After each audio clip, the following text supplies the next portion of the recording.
declare recess of the committee at any time. This hearing is entitled Oversight of the Committee on Foreign Investment in the United States, CFIUS, and the other efforts to strengthen national security in the United States. Without objection, all members will have 5 legislative days within which to submit extraneous material to the chair for inclusion in the record. A few housekeeping items before we begin.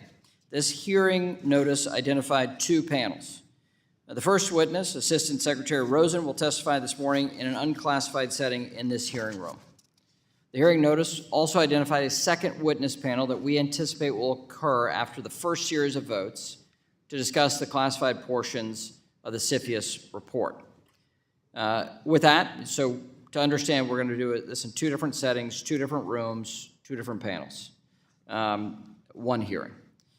However, pursuant to Clause 2G2 of House Rule 11, the committee must take a vote to move into a classified session to discuss testimony that has the potential to endanger national security.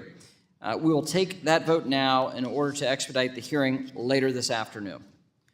With that, pursuant to House Rule 11, Clause 2G2, I move that when we return from the first series of floor votes this afternoon, the remainder of the hearing will be closed to all persons other than members of the House, staff of the committee with TSSCI clearances, the official reporter, and the witnesses and their counsels and representatives with appropriate TSSCI clearances.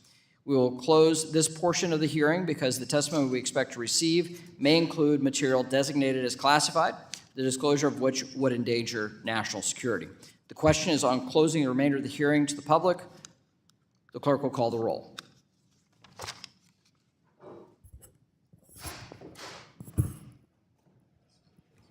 Mr. Hill. Aye. Mr. Hill votes aye. Mr. Lucas. Mr. Sessions. Mr. Posey. Mr. Posey votes aye. Mr. Luptemeyer. Mr. Luptemeyer votes aye. Mr. Huizinga. Mrs. Wagner. Mrs. Wagner votes aye. Mr. Barr. Mr. Williams. Mr. Williams votes aye. Mr. Emmer. Mr. Loudermilk. Mr. Loudermilk votes aye. Mr. Mooney. Mr. Davidson. Mr. Davidson votes aye. Mr. Rose. Mr. Rose votes aye. Mr. Stile. Mr. Stile votes aye. Mr. Timmons. Mr. Norman. Mr. Muser. Mr. Fitzgerald. Mr. Garbarino. Mrs. Kim. Mrs. Kim votes aye. Mr. Donalds. Mr. Flood. Mr. Flood votes aye. Mr. Lawler. Mr. Nunn. Mr. Nunn votes aye. Ms. De La Cruz. Ms. De La Cruz votes aye. Mrs. Houchin. Mrs. Houchin votes aye. Mr. Ogles. Ms. Waters. Ms. Waters votes aye. Mrs. Velasquez. Mrs. Velasquez votes aye. Mr. Sherman. Mr. Sherman votes aye. Mr. Meeks. Mr. Scott. Mr. Lynch. Mr. Lynch votes aye. Mr. Green. Mr. Green votes aye. Mr. Cleaver. Mr. Cleaver votes aye. Mr. Himes. Mr. Himes votes aye. Mr. Foster. Aye. Mr. Foster votes aye. Mrs. Beatty. Aye. Mrs. Beatty votes aye. Mr. Vargas. Mr. Gottheimer. Mr. Gottheimer votes aye. Mr. Gonzalez. Mr. Gonzalez votes aye. Mr. Caston. Mr. Caston votes aye. Ms. Presley. Ms. Presley votes aye. Mr. Horsford. Ms. Tlaib.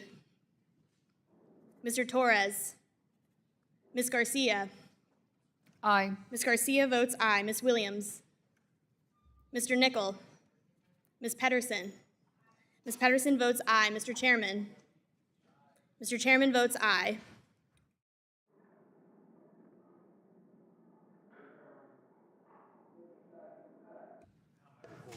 Mr. Sessions, you are not recorded.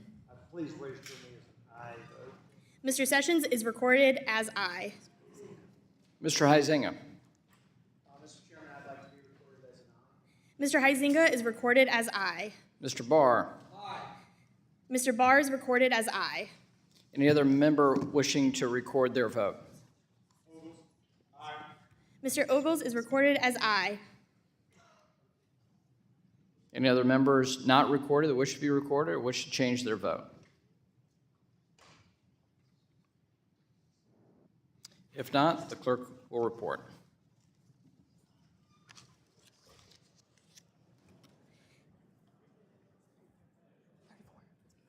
Mr. Chairman, on this vote, the ayes are 34.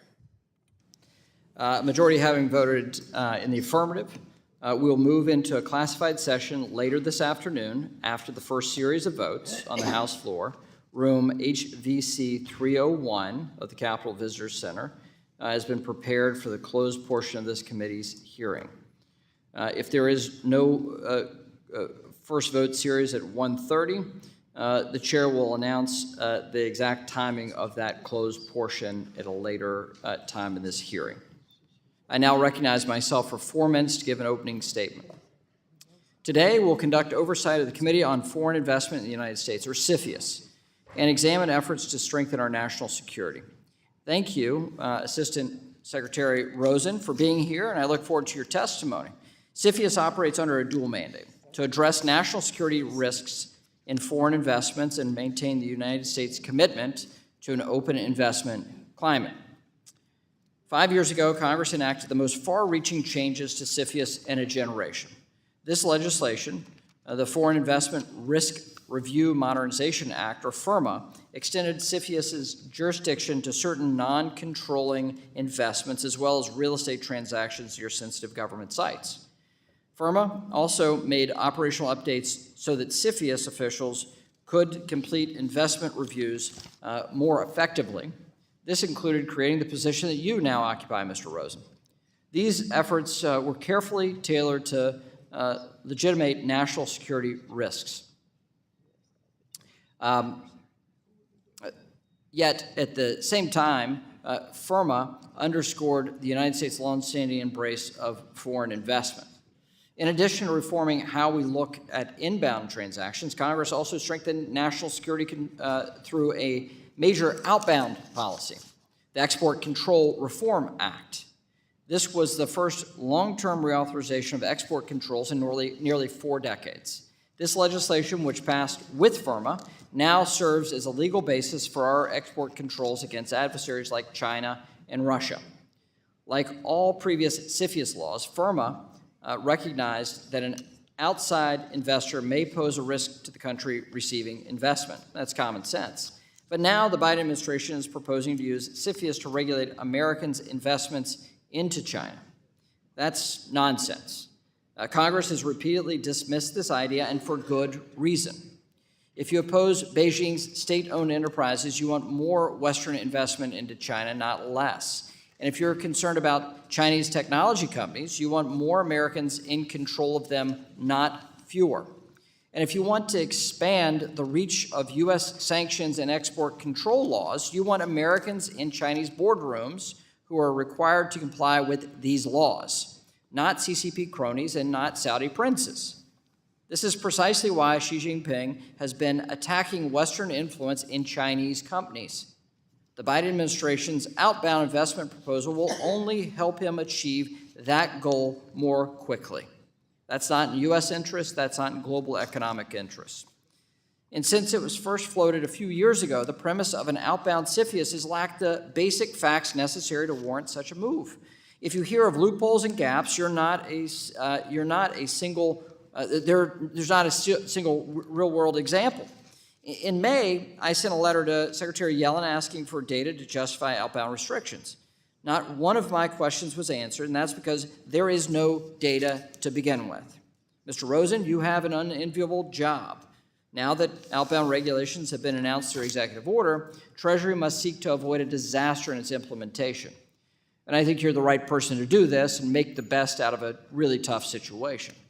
You know as well as I do that we must use time-tested tools to get tough on China, not novel concepts.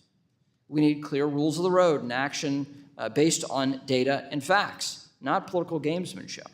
And as I've said all along, to outcompete China, we cannot become more like the Chinese Communist Party. We must double down on our commitment to free people and free markets. That's the smart, balanced approach that is bipartisan and time-tested. Taking concrete action is the toughest approach to countering the generational threat posed by the CCP.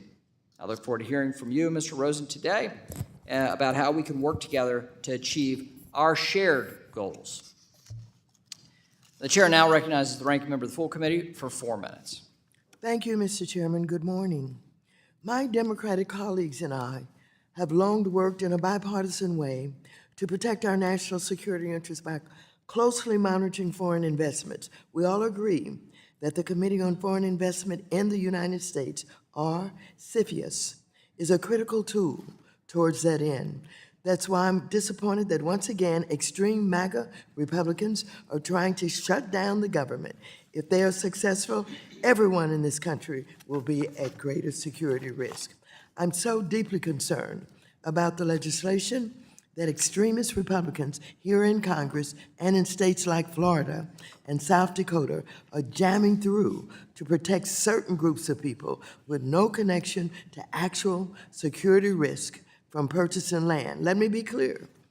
This approach would do nothing for national security, would waste valuable resources, and in many cases is simply racist. CFIUS and its resources should be focused on actual, legitimate threats to our nation's security, not on barring individuals from economic opportunities on the sole basis of their national origin. Next, I want to discuss outbound investments and whether American investments are being used to prop up U.S. adversaries. I've applauded the Biden administration's latest actions on this issue. For years, committee Democrats and I have sounded the alarm on how private equity and venture capital funds are being used to finance military and adversarial tech in the People's Republic of China. The president's executive order is a good first step, but more can be done. For instance, an outbound screening framework could also address U.S. company supply chain resiliency, how workers are treated overseas, and climate risk, all of which deeply affect our economy and security. In addition, the administration could review certain passive forms of investment, such as mutual funds and index investments, so Americans know whether and how their hard-earned savings support adversarial nations. We also need to review the investments that private equity and venture capital firms are making in China-based companies, because they may also pose ongoing threats. I hope my Republican colleagues agree that if we're truly to confront our adversaries, we need to ensure that CFIUS agencies are adequately funded and that trillions of dollars in American capital markets are not working against our interests. Lastly, I want to be clear that as we discuss national security, CFIUS is only one of many areas we should be concerned about. Not only are we weeks away from an extreme MAGA Republican shutdown that will pose grave harm to our nation's security, but Republicans are leading the charge to halt supplemental aid to support Ukraine in its fight against Putin's unlawful invasion. If they succeed, this will cause immeasurable harm to U.S. national security interests and democratic values, and only embolden countries like China. So I urge my colleagues to reverse course immediately, before it's too late. I yield back the balance of my time. The chair now recognizes the chairman of the Subcommittee on National Security, Illicit Finance, and International Financial Institutions, Mr. Lukemeyer, for 1 minute. Thank you, Mr. Chairman. Today, the Communist Chinese Party poses the most significant strategic threat to the United States, both economically and militarily. For years, based on wishful thinking, Americans have been told the rise of China would be peaceful, that through trade and increased business, American interests could coexist with the CCP. As demonstrated by the Chinese spy balloon, which flew directly over my district in Missouri, Americans now know otherwise. Under Xi Jinping, the CCP seeks to undermine the United States at every turn. As we work to maintain our strategic advantages over the CCP, CFIUS plays a critical role ensuring those foreign direct investments don't end up putting sensitive U.S. technology, data, or real estate into hostile hands. To that end, I'm concerned about the integrity of the CFIUS process as it's being eroded, and the cracks in our national security screening process are getting worse at a time when they should be getting better and tougher. We must ensure that CFIUS resources are focused on identifying and stopping investments dangerous to our national security, especially by the CCP. Secretary Rosen, I look forward to discussing that with you today. With that, Mr. Chairman, I yield back. The chair now recognizes the ranking member of the Subcommittee on National Security, Illicit Finance, and International Financial Institutions, Mrs. Beatty, for 1 minute. Good morning, and thank you, Mr. Chairman and Ranking Member Waters, for holding this hearing to conduct oversight of the Committee on Foreign Investments in the United States, or CFIUS. I want to highlight 3 points. First, we must ensure that the agencies that make up CFIUS remain fully funded with sufficient resources to carry out their vital work. Secondly, we must make sure that CFIUS remains a narrowly focused tool that protects the United States from legitimate threats to national security.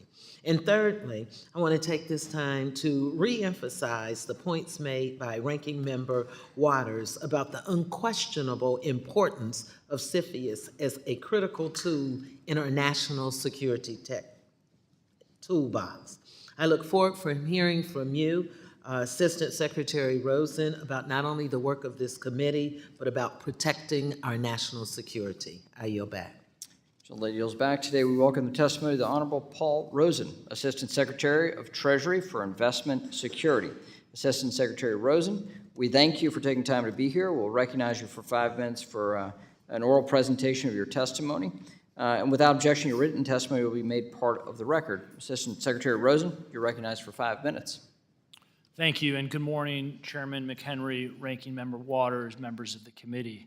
Thank you for the opportunity to provide an update on the work of the Committee on Foreign Investment in the United States, or CFIUS. CFIUS, as many have mentioned here this morning, is a critical national security tool that conducts reviews of foreign investment for national security risks. The Secretary of the Treasury is the chair of the committee, which is comprised of the heads of 9 executive branch departments and offices, with additional offices playing critical roles as national security demands. As Assistant Secretary, I lead and help execute the Secretary's role as chair in that regard. Whenever necessary, the committee takes action to address national security risks while maintaining the status of the United States as the world's top destination for foreign direct investment. The committee protects national security by screening foreign direct investment from any country. And by law, we analyze the facts and circumstances of each transaction on a case-by-case basis. Our risk analysis is robust, and it is focused on 3 factors. First, the potential threat emanating from the foreign investor. Second, the national security vulnerabilities presented by the U.S. business. And third, the consequence of the transaction to national security. For example, if the committee learned that an investor with ties to a hostile foreign actor was going to gain a controlling stake in a critical government contractor, the committee would almost certainly take action to address that national security risk. Few risks, however, are as black and white. It is for this reason that our case-by-case assessment and due diligence is so important. When we identify risks, our mandate is to resolve them, whether by mitigating through enforceable restrictions on the parties or as a last resort by recommending that the president block or unwind a transaction. As designed by Congress, the committee does not implement a blanket country or sector-by-sector prohibition. Through our case-by-case approach, we actually gain greater insight into the ability to address actors and activities of concern. Over the years, as the national security threat environment has evolved, so has CFIUS. Most recently, Congress enhanced our authorities with the Bipartisan Foreign Investment Risk Review Modernization Act, as was mentioned. The committee has dedicated substantial time and resources to the successful implementation of FIRMA and the efficient processing of a caseload that is at an all-time high. Prior to the enactment, the committee processed 237 transaction filings in 2017, and 5 years later, we've nearly doubled to 440 case filings last year. Among other things, FIRMA provided the committee with important authorities over certain non-controlling but non-passive investments into sectors of particular importance, which had previously fallen outside the committee's jurisdiction. It also provided the ability to review certain transactions involving real estate in close proximity to sensitive facilities, such as military bases. We appreciate the continued bipartisan congressional support for our mission, which has enabled our office to continue growing across all functions. Since I was confirmed, I have sought to ensure that CFIUS is marshaling all available tools to support our national security mission. For example, when CFIUS reviews a transaction that raises national security concerns, we can and do mitigate those transactions by requiring certain measures to be taken. These measures are typically formalized in what's called a national security agreement or mitigation agreement, which places requirements and conditions on the parties that are enforceable. And we do not stop in our mission after a mitigation agreement is signed, and the parties should not stop either. In monitoring the parties' compliance, we routinely conduct site visits, collect documents and information, and engage with third-party monitors and auditors to ensure that agreements are upheld. While preventing violations from occurring is our primary focus, the availability of robust remediation and enforcement tools is necessary because the potential harm of a breach could have on national security. As I conclude my remarks, you have my commitment that the committee will continue to use every available tool to protect national security in the United States. 5 years later, after the passage of FIRMA, we continue to assess what additional tools or authorities may be necessary to protect national security, and I look forward to working with the committee on these efforts. And while I'm mindful that strict confidentiality obligations that Congress imposed on aspects of our work exist, I look forward to answering questions I can in the open setting and understand there will be a follow-on classified and closed-door setting to address additional matters.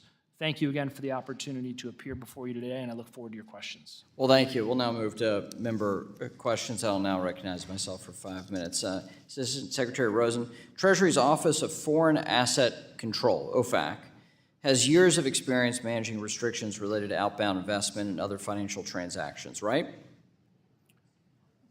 Correct. And that's the case even when it's not qualified as a blocking transaction or a blocking sanction.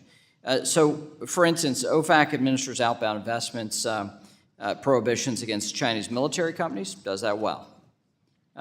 It manages those restrictions for Russian energy entities and does that well, right? So the Office of Investment Security, does it have that like-kind experience? We have similar experience. I'm sorry, is your question, do we have the same experience as OFAC, Mr. Chairman? Right. We have different experience and different authorities, sir. Right. So we have an agency, OFAC, that does this well. Yet we're trying to build a regime with an entity that doesn't have that like-kind experience. Is that a fair assumption? Well, Mr. Chairman, Isn't that what you're trying to stand up, is a like-kind capacity that OFAC has?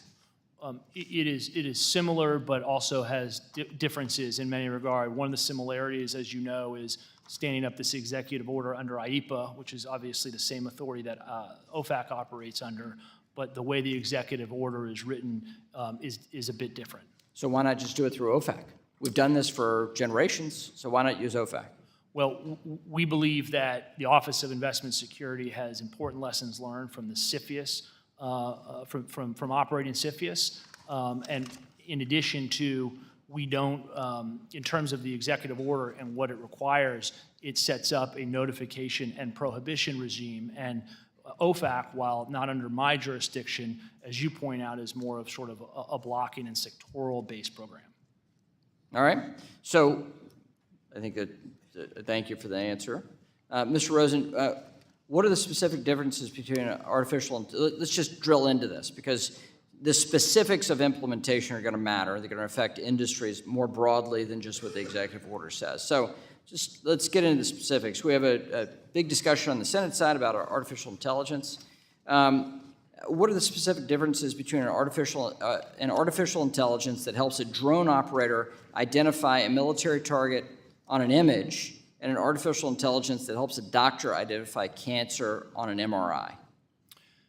Mr. Chairman, it's a good question, and the way the executive order approaches artificial intelligence is that, as you know, it identifies it as one of the categories of concern for U.S. investments. We are in the midst of a rulemaking process. We are working to collect information so that we can strike the right balance, because what we want to get at is the PRC's use of artificial intelligence for military modernization. We Okay. understand it's a dual. But that's done through companies, and OFAC has a regime where we identify companies and people, and we target companies and people. And then we're setting up a regime where we're trying to identify through technology companies and people to target them. It seems redundant to me, sitting on Capitol Hill, having been through the FIRMA reauthorization process that you've done a good job of implementing huge facets of. And so, in technical terms, how can you hold these things mutually exclusive when you use artificial intelligence in one company one way and another company in another way? It's difficult, right? And so setting up this new expertise with this new approach as a result of the executive order could be tricky and cumbersome, time-consuming, when we should be using a time-tested tool of OFAC. Mr. Chairman, all important questions that you raise, all questions that we have grappled with through implementation and working on the executive order. One of the important distinctions in this executive order is that what we want to get at is, in addition to the issues that you identified in terms of companies we know about, we want to get at the development of these technologies before they're on an export control list, before they're on a sanctions list. We don't want the PRC and American investments to help fund the development of the next generation of military technology for the PRC. Yeah. That's what we were trying to get at. Right. So rather than using a CFIUS process that is cumbersome already for inbound investment, we have a capacity problem, right? And that's not specific to budgets. It's not specific to this administration. We have a capacity problem given the amount of investment. Why not use, and this is what I'll just raise, why not use the time-tested tool of OFAC and enhance that? Enhance that with budget, capacity, and everything else. That's been our approach. That's what our approach was as a matter of export controls and our reauthorization of FIRMA, and I think that's what we should return to. That's my clear message I'm sending to you. And now with that, I'll go to the ranking member for her time for questioning. Thank you very much, Mr. Rosen. I think that we all have so many questions and so many concerns on this issue. And there are many that I could talk about, but I thought I would bring up one that I and Chairman Brown of the Senate Banking Committee sent Secretary Yellen regarding the announced merger of the PGA Tour, DP World Tour, and Levitt Golf. The transaction largely benefits Saudi Arabia's sovereign wealth fund, and thus its government. And as you and Secretary Yellen know, Saudi Arabia has a repressive government known for chilling dissent, jailing dissidents, and enacting draconian punishments. Under Section 721 of the Defense Production Act, CFIUS has jurisdiction over transactions that result in foreign government control, transactions involving companies that maintain or collect sensitive personal data of U.S. citizens, and certain real estate transactions, among others. So I'm asking now whether CFIUS assess the nature of this merger to determine whether it has jurisdiction over the transaction, and if so, did you resolve any national security risk related to the transaction? And what did Mohammed bin Salman have to do with this merger? Ranking Member Waters, thank you for raising this issue. I know this is an important issue for you and many others. As you point out, we do have tools at CFIUS, thanks to Congress's bipartisan effort, to get at, on a case-by-case basis, risks, particularly as they relate to foreign government control transactions, sensitive personal data, as you've mentioned. Those are all critical components of how we assess and look at a review. Of course, CFIUS and FIRMA impose strict confidentiality, and so while I can't get into any specific transaction in this open setting, I want to reiterate our commitment to make sure that this committee knows that we look at issues that pose risks on a case-by-case basis, particularly as it relates to data and some of the issues that you raised, and would reserve the balance of a discussion for the closed-door setting. Thank you. Let me just ask, did the brutal murder of Khashoggi by Mohammed bin Salman, his direction, was that taken into consideration at all? He was an American citizen. Again, I can't address any particular case in this context. As I laid out in my opening, we do engage in a very robust analysis that looks at the threat posed by the foreign acquirer and the vulnerability to the U.S. business to assess a national security Does risk. the Saudi government benefit from this merger? That's one of the issues that certainly must be considered by us when we allow for these kinds of investments. Does the Saudi government benefit from the merger? Again, Madam Chairman, as a matter of statute, I'm unable to address any particular case, but would welcome a further discussion as permitted in a closed-door setting. Well, let me just say, I really do appreciate the work that you and the President have done on this issue of foreign investments. But I want you to know, we've got to be tougher. We've got to be a lot tougher.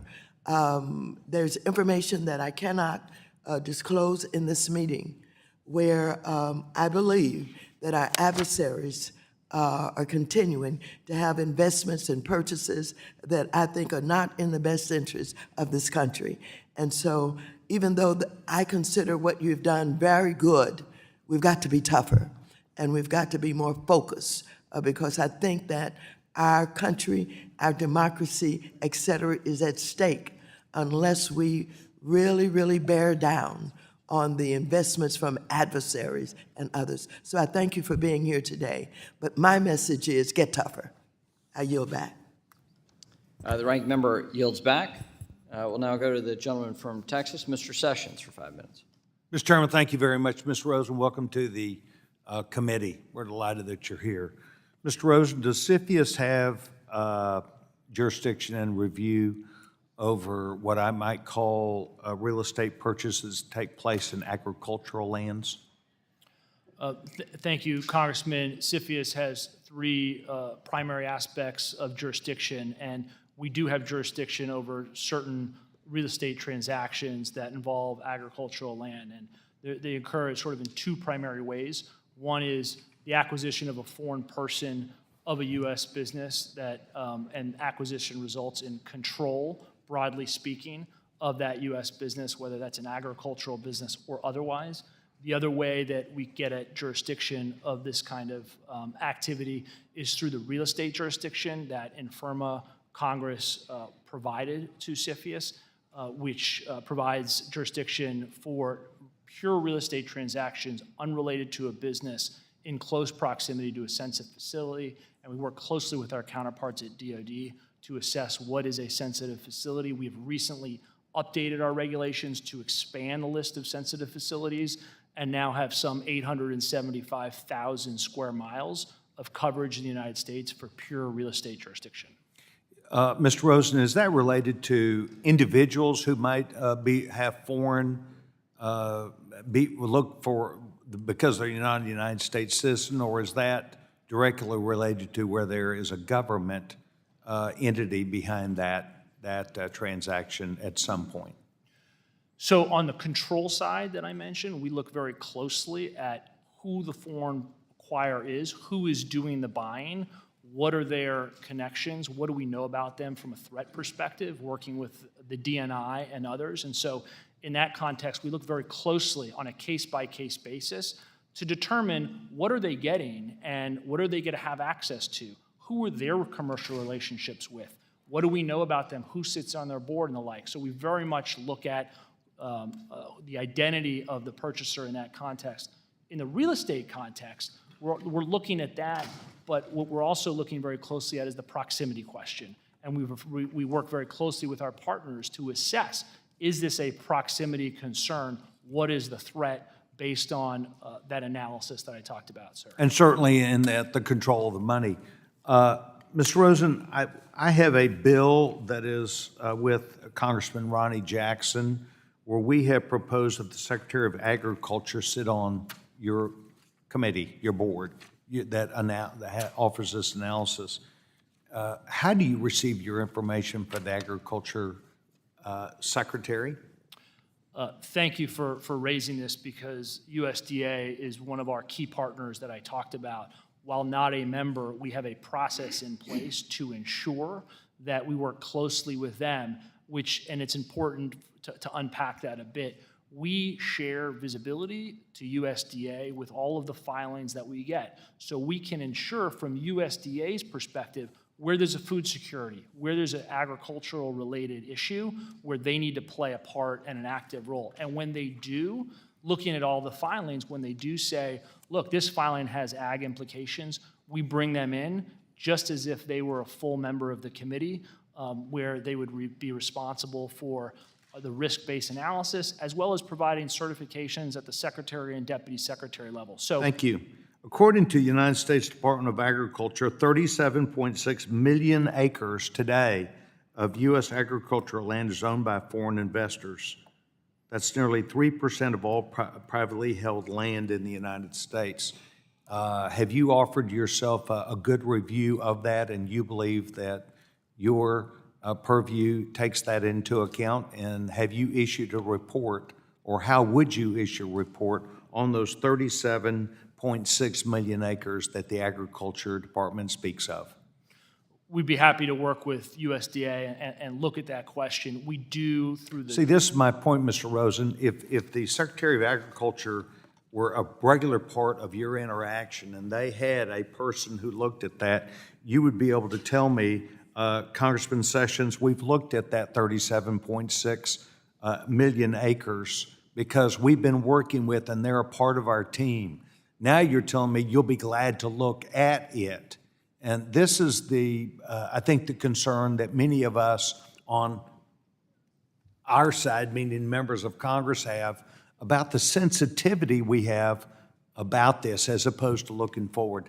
I hope that you will take my comments as I intended them and that you would respond back to me, and I'll accept your fair answer. Mr. Chairman, thank you very much. I yield back my time. And if the witness will respond in writing to the gentleman's request. The gentleman from California, Mr. Sherman, is now recognized for 5 minutes. Some have argued, and I fear the chairman was making this argument, that somehow if we invest in China and Americans are on their boards, that we will have political influence in Beijing. As former chair of the Asia Subcommittee, I'm here to say that's simply not the case. The Chinese Communist Party is not going to listen to business lobbyists.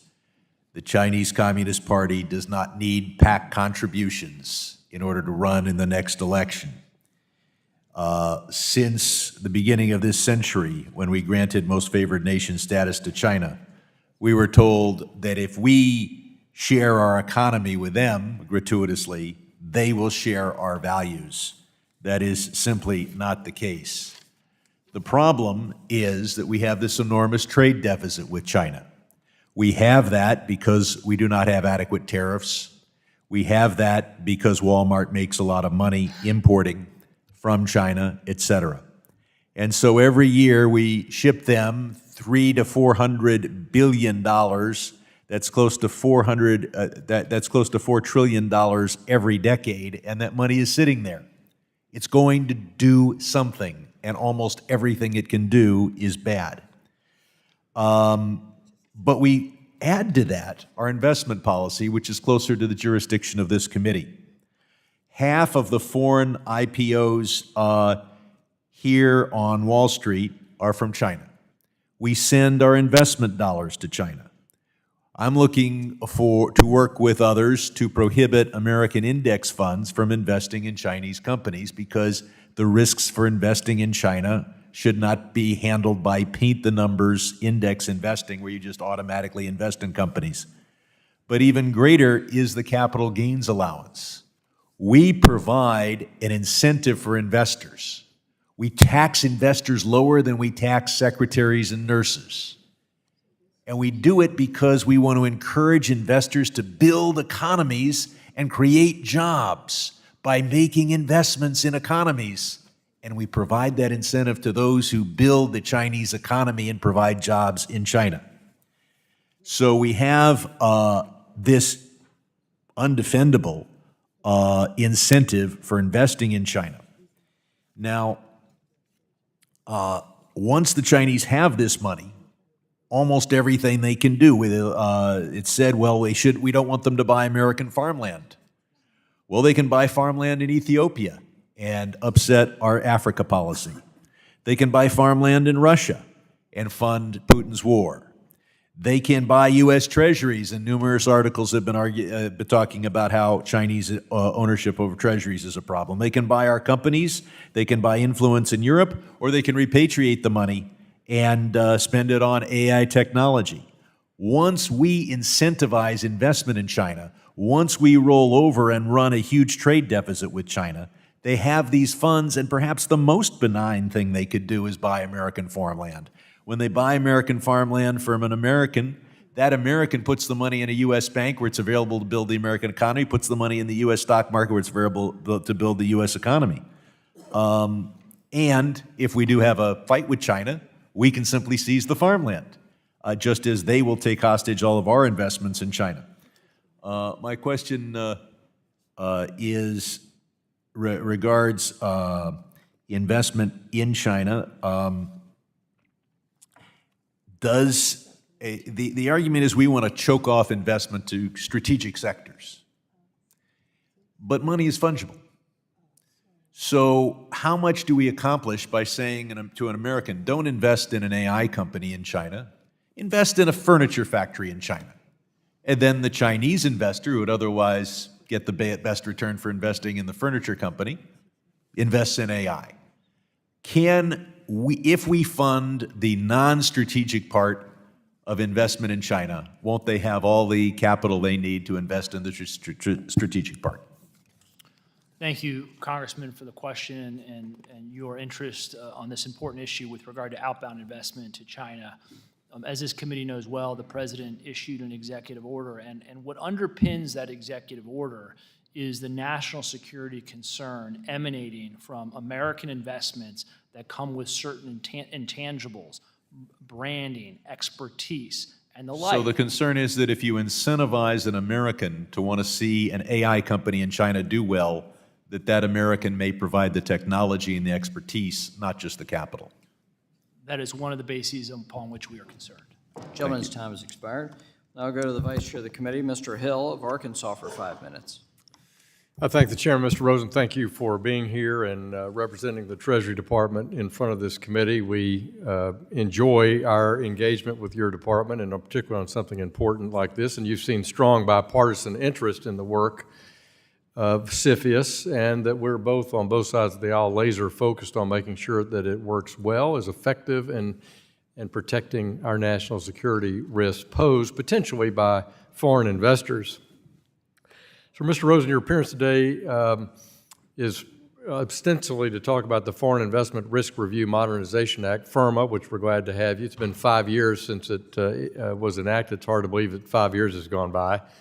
But also, the Biden administration issued an EO last year, 14083, ensuring robust consideration of evolving national security risks by CFIUS. Notably, the executive order doesn't change the committee's existing legal jurisdiction or the regulatory process, but it provides guidance on the national security risk factors that CFIUS should consider. Is that your understanding of that executive order? Yes, Congressman, the guidance coming out of that order sharpens CFIUS' focus. It's also important from a public messaging standpoint so the community understands the things that we are quite concerned about. Good. And the risk factors include supply chain security and resiliency for 8 specific industries, including artificial intelligence and quantum computing. But it also goes on to include clean energy and climate adaptation technologies. Is that right? I believe there's a mention of that in the executive order, Congressman.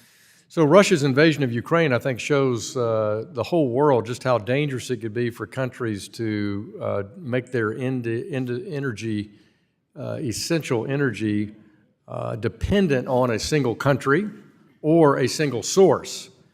And the failure to take an all-the-above approach to a diverse energy production portfolio or diverse geography threatens countries. And we've seen that in Europe in spades with the dependency on Russian gas, for example. But I feel the same way about our own energy security here in the United States. We passed H.R. 1 with an idea that we want to have an all-of-the-above energy strategy for decades ahead as we move to a less carbon-dependent world. So how does Treasury and the CFIUS thinking about national security risk factors as it relates to clean energy and adaptation technology? What does that have to do with national security from a CFIUS point of view? Yeah, Congressman, thank you for the question on these factors. And as you pointed out at the top, Congress gave CFIUS broad authority to assess through its analysis what has an impact on national security. We look at all factors that may have relevance to national security. So, would you agree that if we had foreign investment in this country that was only interested in renewables, but we have no battery storage for any renewables, and that we dislocate our baseload power, that would be a national security risk as well, right? Well, Congressman, we have the benefit of looking at the facts and circumstances presented by each transaction, and we don't get into. Could Total build a new refinery in the U.S.? Would you approve that? I'm sorry, I didn't hear the question. Total, the French energy company, would they be able to build a refinery? Would you approve a refinery in the United States? Again, Congressman, it's an important. I know it is. I'm being rhetorical. I know I'm not going to get the answer I'm seeking. I understand, and I respect you for that.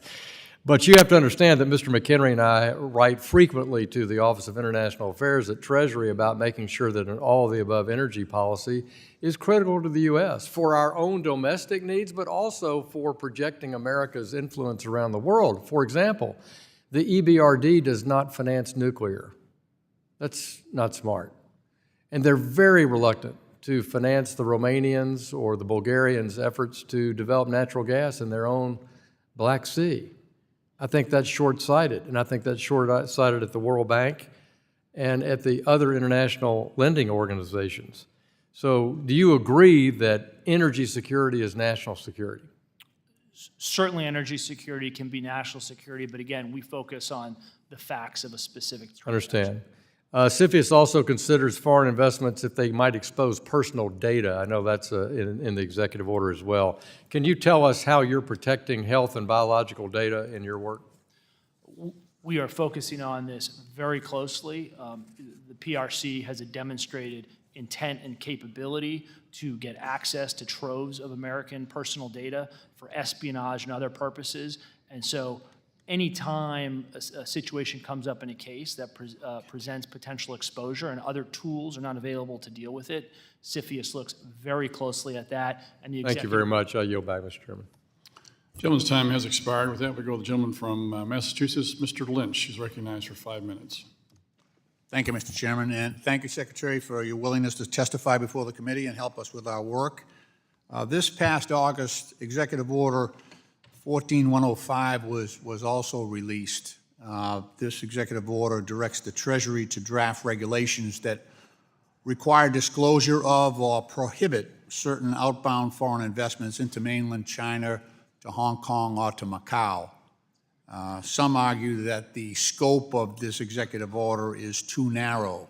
They actually point out that it only covers certain aspects of advanced computing, quantum information technologies, and AI, and that much other activity, including financial investment, might not be covered. So I'd like to just get your assessment. In your view, how efficiently would Executive Order 14105 address U.S. policymaker concerns about U.S. investments in Chinese technology and their capabilities? And if there are gaps, and I realize any executive order cannot be full spectrum over every concern, but if there are any gaps that you recognize that might be covered, and just to give Congress an idea of what direction we might be looking in. Thank you.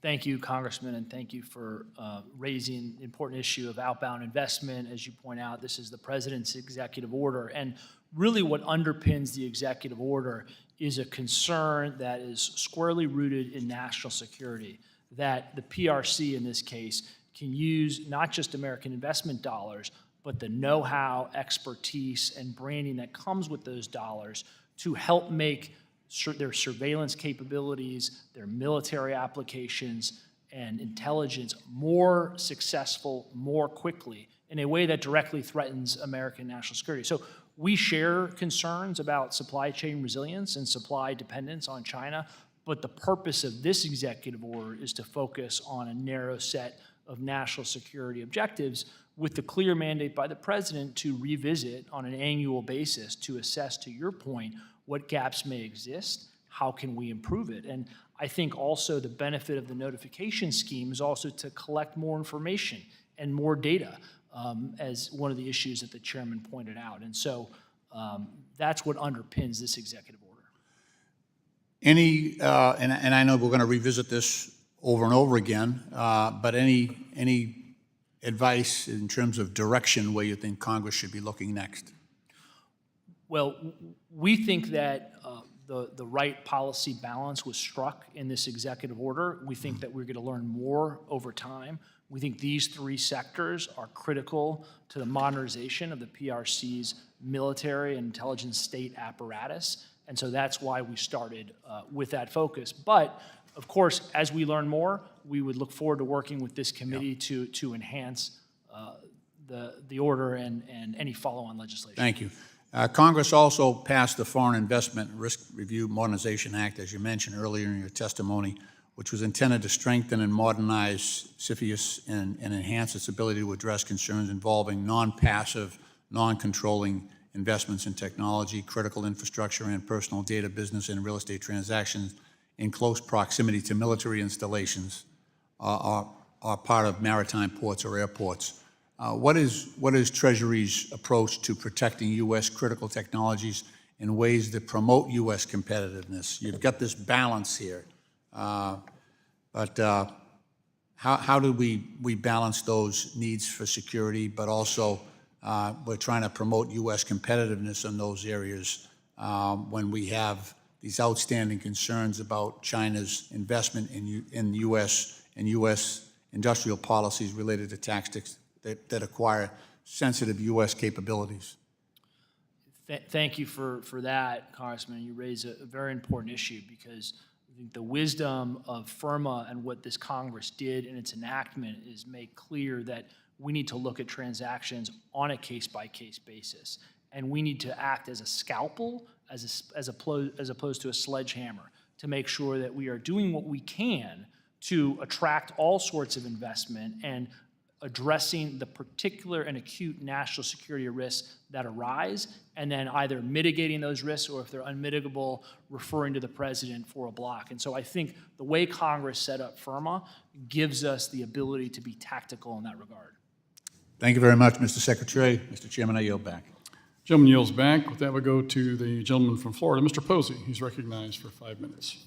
Thank you, Chairman Lukemeyer.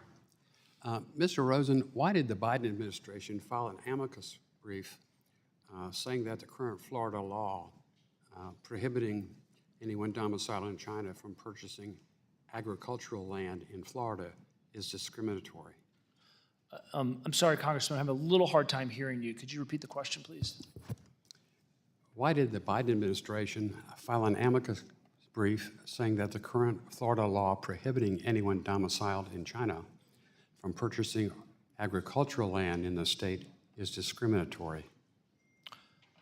Congressman, thank you for that question. In terms of litigation, I would respectfully refer you to the Department of Justice in that regard, but I'd be happy to sort of talk about how we deal with threats from certain countries on a case-by-case basis, which was the... All right. Last time CFIUS was in committee, I asked him how many Americans own land in China, and if there were any, how much they owned. That was months ago. They said they didn't know and would get back to me. You've had a few months to get up to date on that. Would you please tell me? It's the first time I've heard about that question, so I can commit to you that I will take that back and happy to get back to you on an answer, sir. Do you believe there are any benefits from letting people domiciled in China own agricultural land in this country?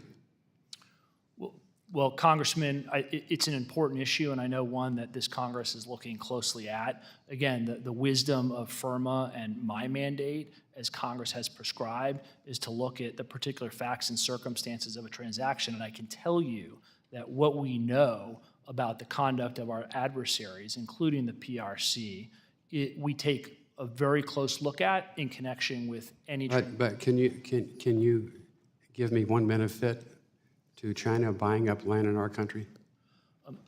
Again, Congressman, it's an important issue. My job is to look at the So you can't, okay, thank you, that's okay, I'll take that.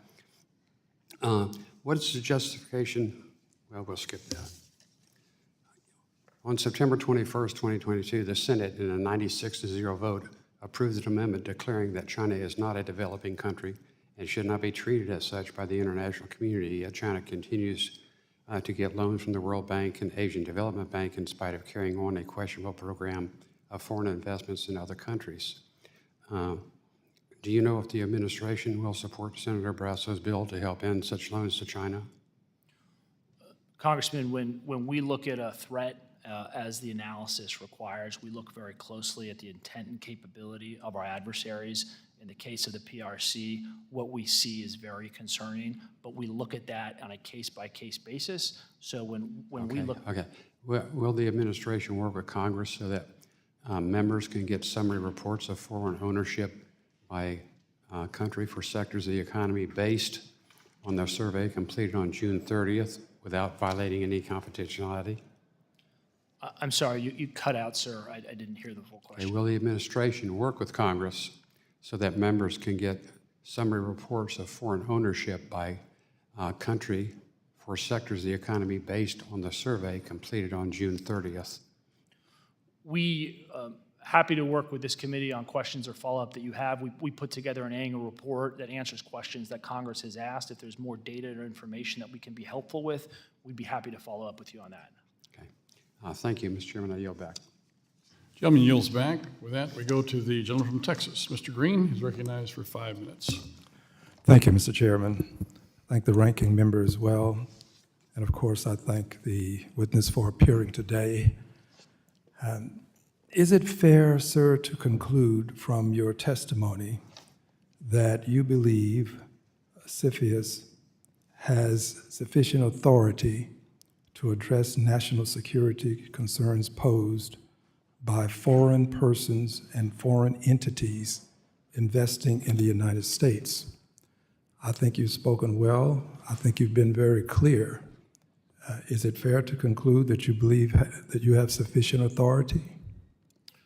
Thank you, Congressman, and thank you for the question and your attention to these important matters. I do think, thanks to the good work of this committee and Congress, we have a robust set of authorities that I outlined earlier: control jurisdiction, but also what was expanded upon in FIRMA, non-controlling, non-passive investments, and certain real estate jurisdiction. Those are important authorities. We are always looking at our docket. We are looking at what is happening, and we are always assessing and reassessing where we may be able to improve. But I think the committee has a strong set of authorities to be able to protect national security. Thank you. I mention this because I, in my state, had the legislature to propose restrictions that would be directed toward specific persons. And it created quite a stir, because while the people who pass these laws don't have to interact with the people who can suffer from some of the consequences that may not be intended. Persons of Chinese ancestry, for example. When you start using specificities of this type, there are people in this country who suffer. They suffer in terms of how people approach them generally, but they also suffer in the sense of consternation as to what they will do with land that they currently hold, or will they be able to purchase additional property?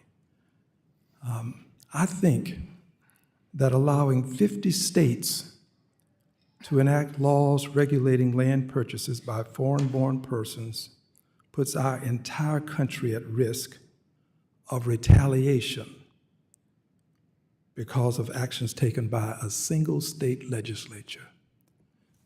We've had one legislature to conclude that no one who is a non-citizen will be able to purchase property, real estate. 50 legislatures acting independently on issues that can have foreign policy implications, in my opinion, is a very dangerous thing for us to allow. We cannot allow persons whose motives may be less than honorable to pass laws that can impact the entirety of our country in just one state. This is why I and the Honorable Judy Chu introduced H.R. 3697, a preemption bill that will prevent states from acting what appears to be in an arbitrary and capricious fashion. I believe, I will not speak for her, but I am honored that she would support the legislation. I believe that we have a duty and an obligation to allow CFIUS at the executive level to deal with these issues because you have a broader view. You have a better understanding of the geopolitical implications of allowing one state to make a decision that can impact the entirety of the people in the United States of America. So I'm grateful that you believe you have the authority, and I'm grateful that you are flexing your muscles, and I would concur with the ranking member. If you can flex even more, I think we'll have a better result. I yield back the balance of my time. Gentleman yields back. With that, I recognize myself for 5 minutes. Thank you, Mr. Rose, for being here today. I'd like to start out my discussion this morning with you by letting you know I sit on the China Select Committee as well. And we had an interesting discussion the other day with two dissidents who were at the Tiananmen Square protest years ago. One wound up in jail for 7 years, another one for 16 years. And we asked those gentlemen the question, what can we do, the United States, do for the Chinese people? Because our argument is not with the Chinese people, it's with the Chinese government / Communist Party.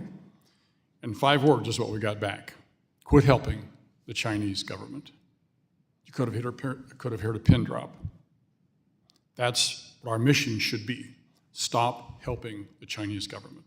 I made that comment to, I think it was the Department, or the Deputy Secretary of Commerce the other day in our hearing like that. She had no idea what I was talking about because they don't understand, and Mr. Sherman made very, very articulate about this, and Ranking Member Waters also made comments to the fact that we've got to stop investing in and helping China.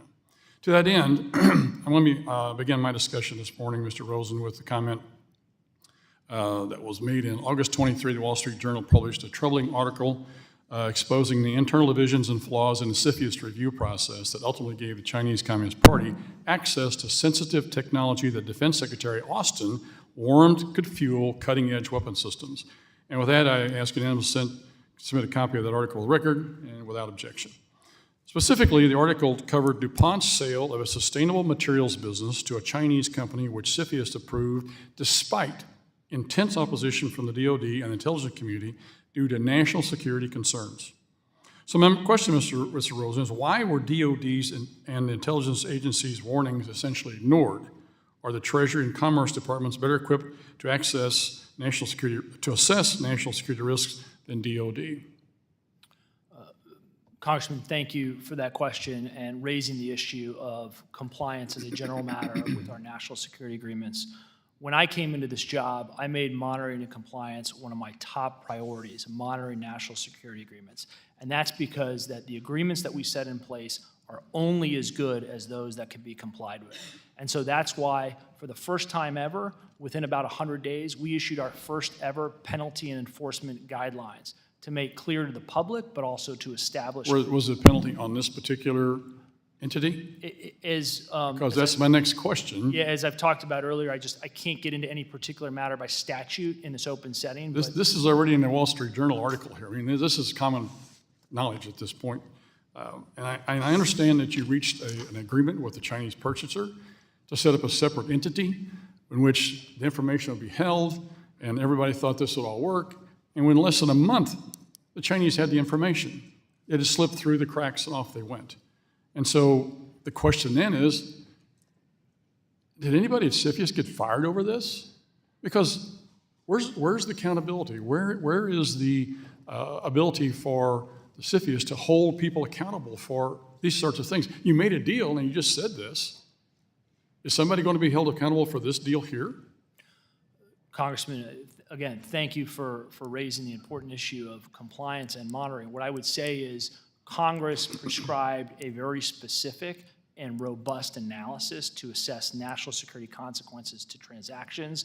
Congress also made 9 members a part of CFIUS, and so we engage in a very robust risk analysis in every single case, putting aside any particular transaction. Well, along that line, Mr. Rosen, I would hope that you'd learn your lesson from this situation.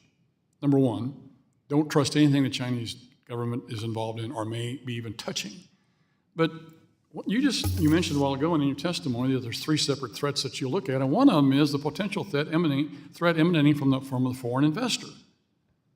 Well, the Chinese government has a plan, a 100-year plan now to take over the world, and it includes taking over the United States. That is an imminent threat, I would think, especially look at all of the actions that they've taken over the last 25, 30 years. And what they're doing right now is even more concerning.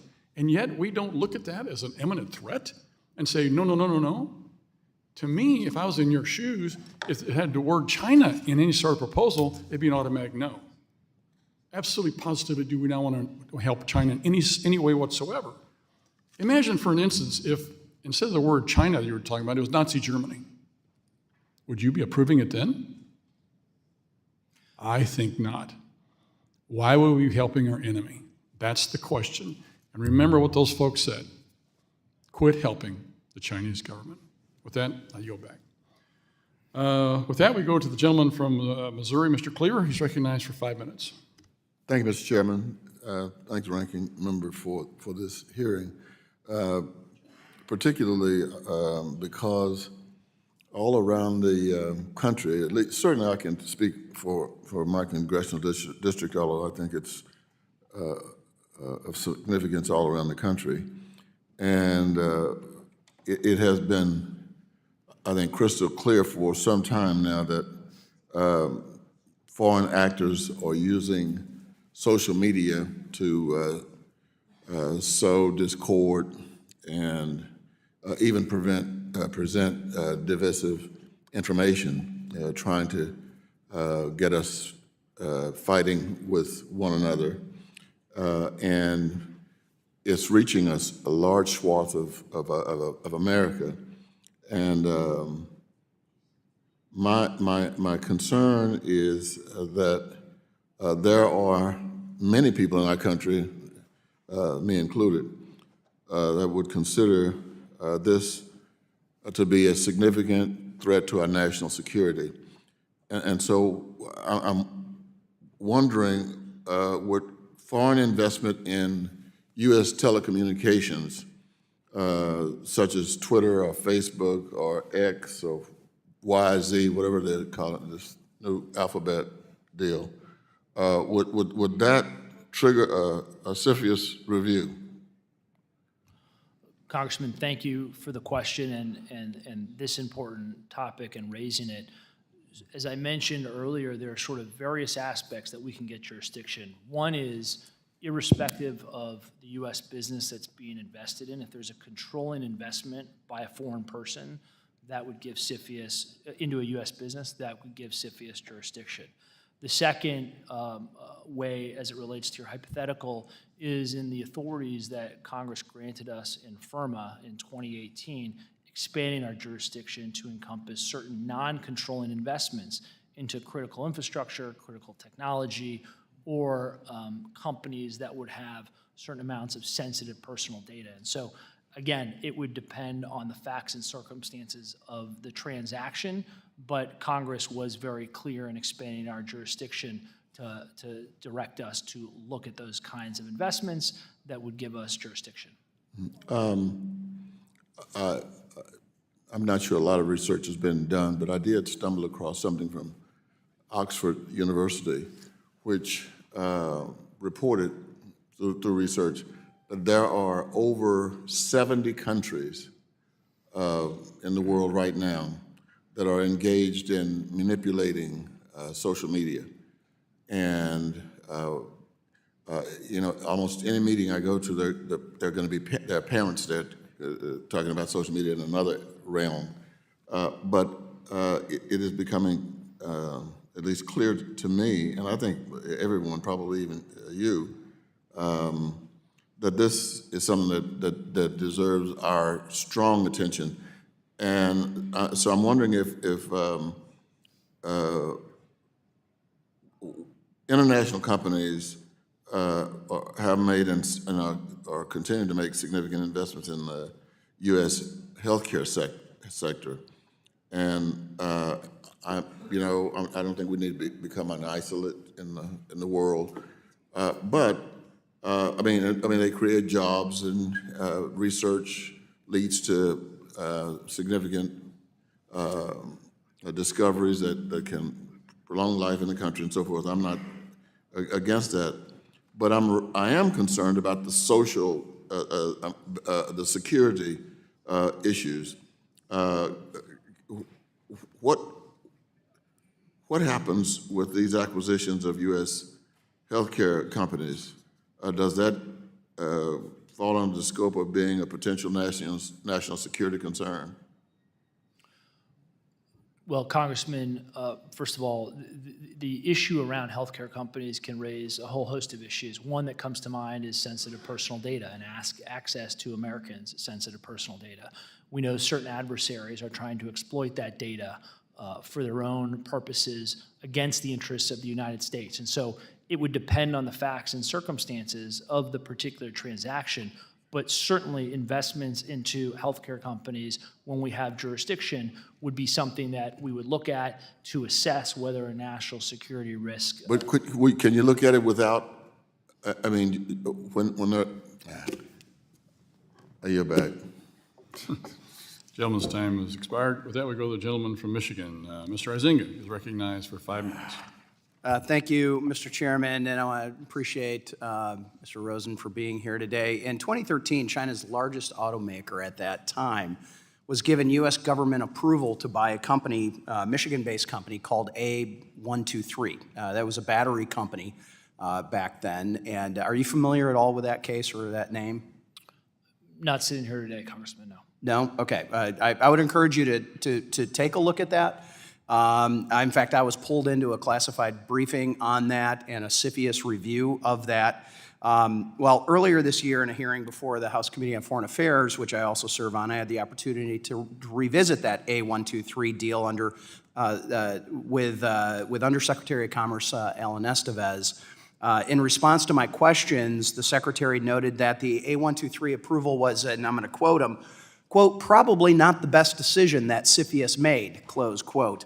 I would agree, and at the time I was very critical of the deal, especially after the classified briefing that I and a few others had received. And I think the conclusion then and now is that American taxpayers should not be funding technology that will in turn be used in competition against American enterprises. And now you fast forward a decade, and here we are, and it seems that we're still struggling with many of the issues that the A123 deal brought to light. And in August of this year, another battery maker, Goshen, whose parent company is backed by the CCP, acquired 270 acres in Green Charter Township in the middle of the Lower Peninsula in my home state of Michigan. And at the time, unofficial reports stated that Treasury concluded that the Goshen deal to purchase the land was not a covered transaction, which they define as a, quote, a purposed or pending transaction with any foreign person, which could result in the control of a U.S. business by a foreign person. Secretary Rosen, are you familiar at all with the Goshen deal that is happening in Michigan? Congressman, I'm happy to sort of get into what I can in the setting, reserve the balance for a Yep, closed door yep. setting. So, but you're familiar with it? I have read public reports. Okay. And are you aware that some have expressed, obviously, concern about proximity of Goshen's land purchase to military installations in Michigan? I'm generally aware of the public Okay. reporting on the matter. All right, does CFIUS have the ability to review foreign purchases of land that pose a surveillance risk to U.S. government sites? As a general matter, Congress gave CFIUS real estate jurisdiction for transactions in close proximity to sensitive facilities, and that's as identified by the Department of Defense and other committee members. So that's yes. Okay, so do you believe CFIUS should have formally reviewed the Goshen deal? Well, Congressman, what I want to do in this setting, and again, I will reserve for a future setting, is to talk about any particular transactions, but it's important to Okay, well, let's be more general. Should CFIUS be able to review deals like this that have been described? Congressman, what I would say on this important issue, and I know it's important to you and it's important to me as well, what I would say is CFIUS has certain jurisdiction in close proximity. There's also certain areas that Congress was very deliberate not to provide CFIUS with jurisdiction over. For example, greenfield investments, licensing arrangements, and the like. And so what I'm trying to do is execute Congress's mandate from a jurisdictional aspect. I share your concerns deeply about PRC access and control to our critical technologies, and it's something that we're very focused on, and I'd be happy to follow up. So very briefly, do you believe that is sufficiently tight enough, that you have enough authority, that the parameters are tight enough that you can review deals like this Goshen deal? What I would say is I believe that the authorities that Congress gave us are strong, they are robust, but it is not unlimited as Congress designed. Okay, well, I'm going to close with this in my last few seconds. You know, Michiganders and Americans, frankly, rightly are concerned about the CCP buying up land and utilizing taxpayer dollars in our states and elsewhere. And, excuse me, and if CFIUS cannot learn from past mistakes or fully understand the adversarial nature of the CCP, I believe CFIUS needs to be modernized even further, and we need to review that and meet our current national security risks and the challenges that we face today. And so, as you noted, we are going to be going into a executive classified session later on today, and I will have some follow-up questions on this specific topic that I will hold for now. So with that, Mr. Chairman, I appreciate the opportunity. I yield back. Gentleman yields back. That we recognize the gentleman from Illinois, Mr. Foster, for 5 minutes. Thank you. And you know, as you look at the balance you have to do, I think it's important that we recognize the tremendous benefit that the U.S. consumer realizes from the integration of our economies with not only China but less developed countries throughout the world. You know, anyone who says we should make everything in the United States, I invite them to come up with a business plan to make a microwave oven that will retail for $42 and that is manufactured in the U.S. with high-paid labor. Okay, we just have to be realistic about these. On the other hand, putting pressure on the system towards friendshoring of these industries, I think, is the right direction. You're an important part of that. Now, you have to evaluate these purchases or investments, both for their the nature of the foreign government involved and also for the national security relevance of these. And this is really tough when you get into dual-use technologies. You know, for example, things like drones, which can be used to deliver groceries or deliver hand grenades. Wow. Is that? And so now, and it gets even tougher when you talk about technologies you mentioned, like quantum computing.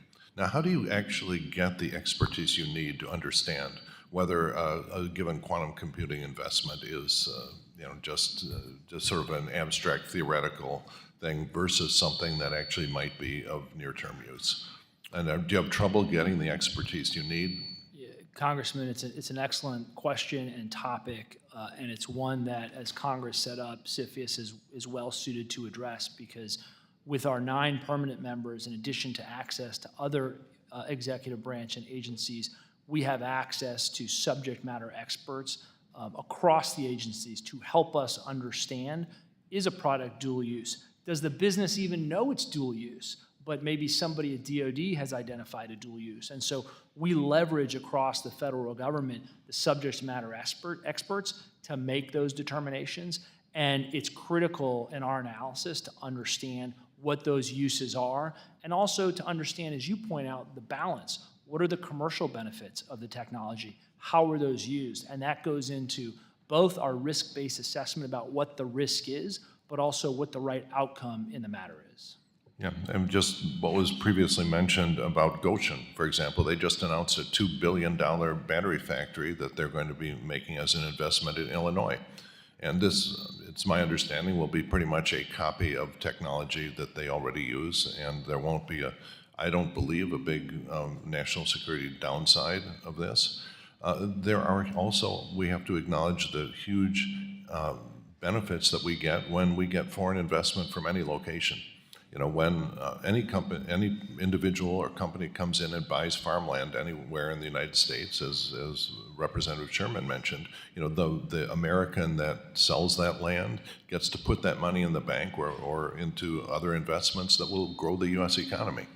And so you have to, I think we have to look at this in a more balanced way than we're seeing right here.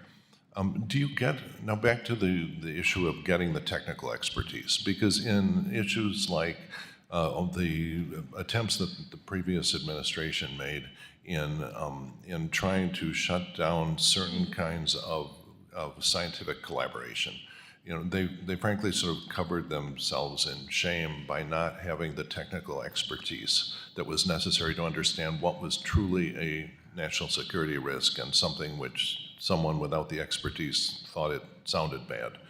And so are you getting the responsiveness that you need and the expertise that you need from the agencies, or do you need a bigger club or a bigger carrot or a bigger stick to get more responsive, high-quality analysis of that? Yes, Congressman, I think one of the benefits of having 9 members is not only do we have 9 active members, but they're all quite active. We have full engagement from the committee, which is important. We can leverage the expertise across the members.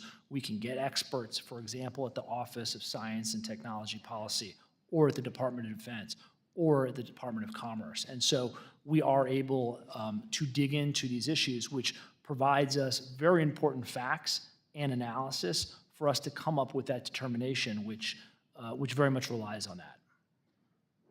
I see that as being a satisfactory relationship. I mean, you do get the responsiveness you need, because there's always a danger if it's not the agency's main line of business that say, okay, this is sort of noise, we got to respond to it, but we're not going to put our best people on it fast. Or do you really, you're pretty satisfied with that? I'm quite satisfied, and that's in part because of the relationships that we have. There are assistant secretaries at the various agencies that I engage with on a regular basis to make sure we... Good to hear. Yield back. Gentleman's time has expired. With that, we'll go to the gentlelady from Missouri, Ms. Wagner, recognized for 5 minutes. I thank you, Mr. Chairman. Assistant Secretary Rosen, thank you for being here today.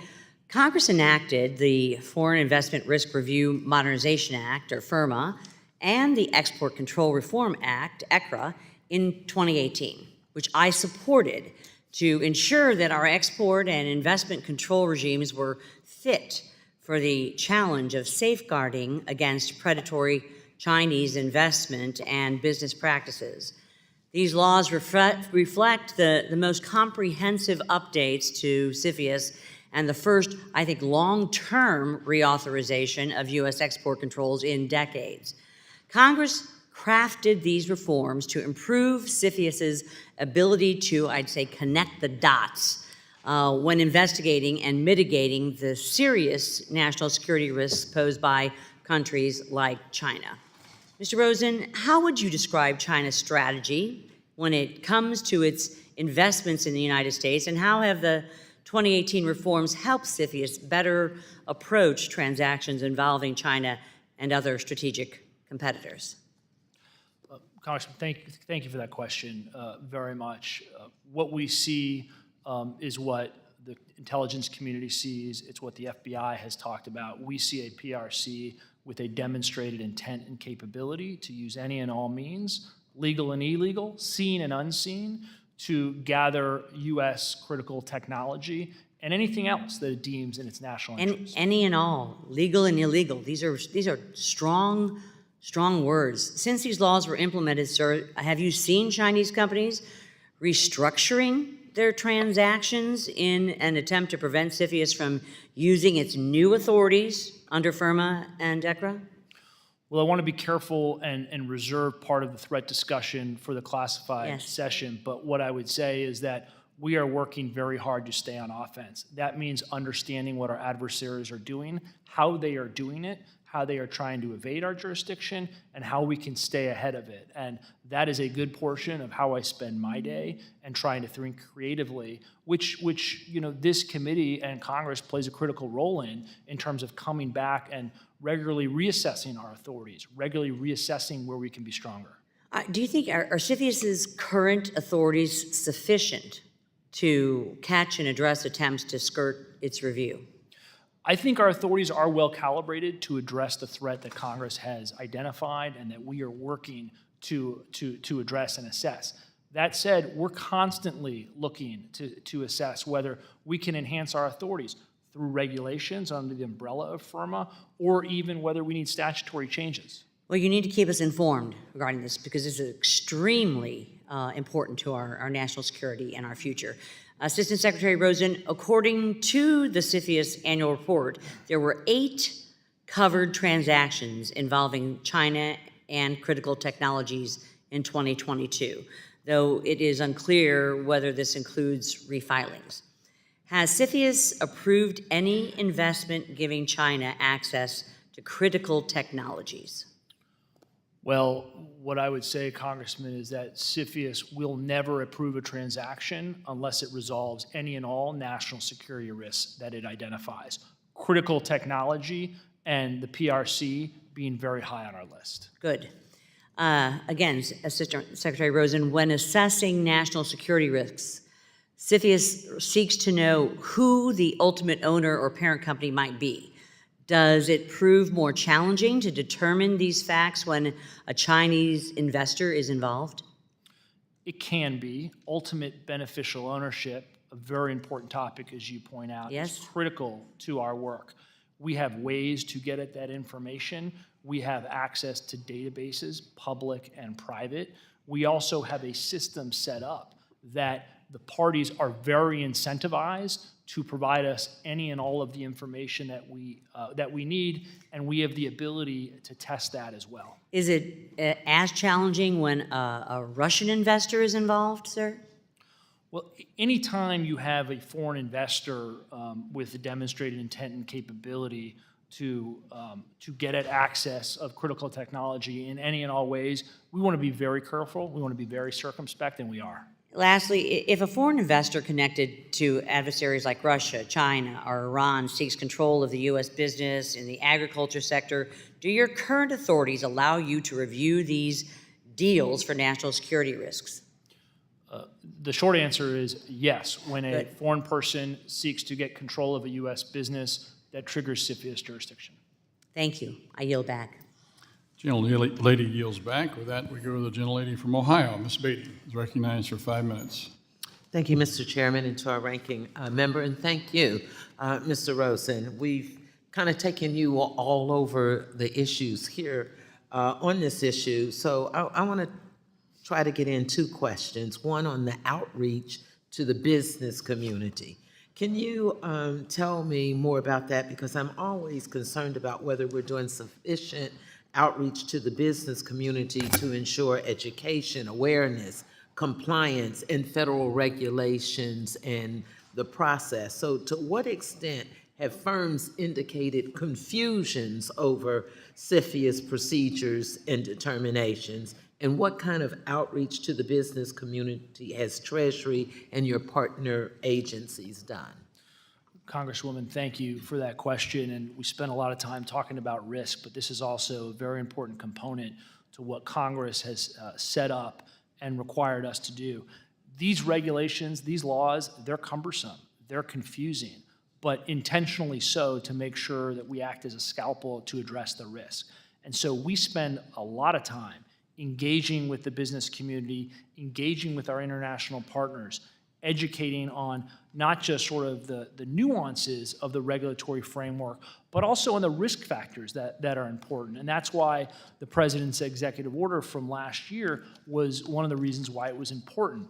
Messaging to the public about the ideas the issues that we are concerned about, critical technology and the like, how we view these risk factors is important so that businesses can continue to operate, they can continue to invest, and they can continue to do so with a real-time understanding of issues that may get CFIUS's attention. It's interesting, you mentioned the executive order, which almost a year ago to date. If you're talking about the executive order, I think it was 14083, which expanded the national security factors considered by CFIUS. So can you tell me if the new factors were included the examination of transactions' effects on the resilience of United States critical supply chains and the technological leadership or aggregate industry investment trends, cybersecurity risks, or risks to the United States person-sensitive data? Yes, I mean, that executive order added factors that Congress started a very good list in Section 721F of our authorizing statute. That executive order added to that, but also highlighted and sharpened CFIUS's focus on some of these very important issues. For example, cybersecurity and data, a real area where we see more and more transactions presenting risk as it relates to U.S. personal data, which we try very hard to keep safe and out of the hands of our adversaries and those that would do us harm. Are there any specific ways that you can tell us that it has had an effect, the executive order has had an effect on the reviews in practice? Well, of course, Congress gave CFIUS the ability to look at any factor that CFIUS deemed appropriate. I think one of the various benefits of the executive order was to sharpen the committee's focus on some of these issues about emerging threats and emerging technologies. It's also to be able to show and tell to the public the issues that we are concerned about. And so we spend time talking about it, but we make sure that we look at the factors, again, on a case-by-case basis as it may raise national security risk. And lastly, and maybe in part you've answered this, but can you tell us if there are any ways that CFIUS has improved coordination with the allies and partners in information sharing or in the investment screening efforts mandated by FIRMA? Yes, Congressman, another very important area. We have an entire office dedicated to this kind of international engagement. Since FIRMA has been enacted, we have helped other countries stand up their own versions of inbound screening, over a dozen of them. Excuse me. We engage in regular interactions, technical exchanges, tabletops, and of course, we have used the accepted foreign state status that Congress provided in FIRMA to bring, as of last year, all of our Five Eye partners into that structure. And we have regular engagement and active engagement because we recognize that the more that we do here in the United States, we want to prevent spillover, backfill of these issues to our allies. And as a result, we engage very closely with them. Thank you so much, and I yield back. Gentlelady's time has expired. I now recognize myself for 5 minutes. And Assistant Secretary Rosen, you're doing a good job. Appreciate the work that you and your team are doing at CFIUS to screen malign investment, particularly from China. But as a author of the Foreign Investment Risk Review Modernization Act, I wouldn't be doing my job if I didn't offer some constructive feedback, both in terms of CFIUS being under-inclusive in its screening and also over-inclusive. So let me start with under-inclusive. Grand Forks Air Base. It is disturbing that it took the Air Force commander and Congress to motivate CFIUS to list Grand Forks Air Base in North Dakota in its regulations, and that such a glaring threat to U.S. national security wasn't immediately on CFIUS's radar. I do understand that that CFIUS has now expanded the list of sensitive sites, but I am worried that CFIUS could be focused on the wrong activities targeting benign foreign investment, but miss such a glaring major national security threat on our home soil. So why did it take the Air Force and Congress to apply pressure for CFIUS to begin investigating this real estate sale, acknowledging that ultimately CFIUS did block the transaction. Congressman, thank you. I appreciate the exchanges that we've had on this important issue. Your leadership on FIRMA has been instrumental. I think you raise important issues. And what I would say is Congress set up a system for establishing jurisdiction in close proximity to sensitive facilities. We have developed a list-based approach, as you have identified, and we rely on our partners to provide us with updates to what are sensitive facilities. There is an active engagement. That engagement has become more active as of recent, and we are in close contact with our partners at the Department of Defense and elsewhere to make sure that we are going to and do regularly update the list, relying, of course, on their expertise to do so. Thank you, Secretary, and look forward to, in the classified setting, talking about the list of sensitive sites. In terms of the other category of maybe being a little bit over-inclusive, as you know, Congress authorized CFIUS to exempt certain categories of foreign persons known as accepted investors from the expanded jurisdiction and mandatory filing requirements. To qualify as an accepted investor, that person must, among other things, be associated with an accepted foreign state, such as Five Eyes nations. And the practical utility of the program, though, has been, we think, limited by some onerous eligibility criteria. For example, not only must investors be organized under the laws of and have their principal place of business in an accepted foreign state, but an investor must also be able to demonstrate with respect to itself and its parents that the majority of its voting and economic interests are held by nationals or entities of an accepted foreign state or the United States, and that any individual or entity holding more than 10% voting or economic interest is a national or an entity of an accepted state. This requirement poses challenges for publicly traded companies which typically have little visibility into the identity and nationality of under 5% individual shareholders. So the question is, how many, if any, investors have qualified for the accepted investor status? Congressman, the accepted foreign state framework that you put into place in FIRMA has been very important. We have been working to implement that. In terms of specific numbers, happy to look at the annual report and look at our data and provide updates. I do think, though, however, that looking not just at who the investor is, but issues behind that are important to our analysis to assess risk. But if you see an issue in this area, I'm happy to look at it and work with you and continue to work with you to make sure that we are addressing the national security risk while also achieving Congress's intent with accepted foreign states. Well, you got a tough job because we want to invite the benign investment, but also screen out some of this more malign investment like we saw at Grand Forks. Final question. On the executive order on investments in national security technologies and products in countries of concern, can you describe the role of the Office of Investment Security and CFIUS in the implementation of that executive order? And this is a bit of a follow-up to the chairman's questioning, because we do believe that OFAC should be the primary point on outbound investment.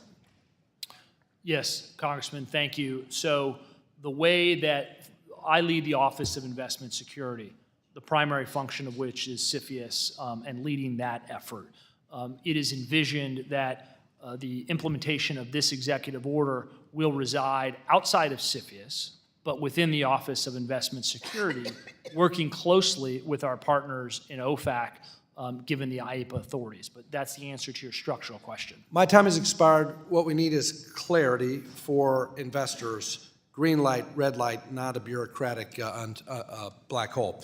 With that, my time has expired. The gentleman from Illinois, Mr. Kasten, is now recognized. Thank you, Mr. Barr. Thank you, Mr. Rosen, for your time today.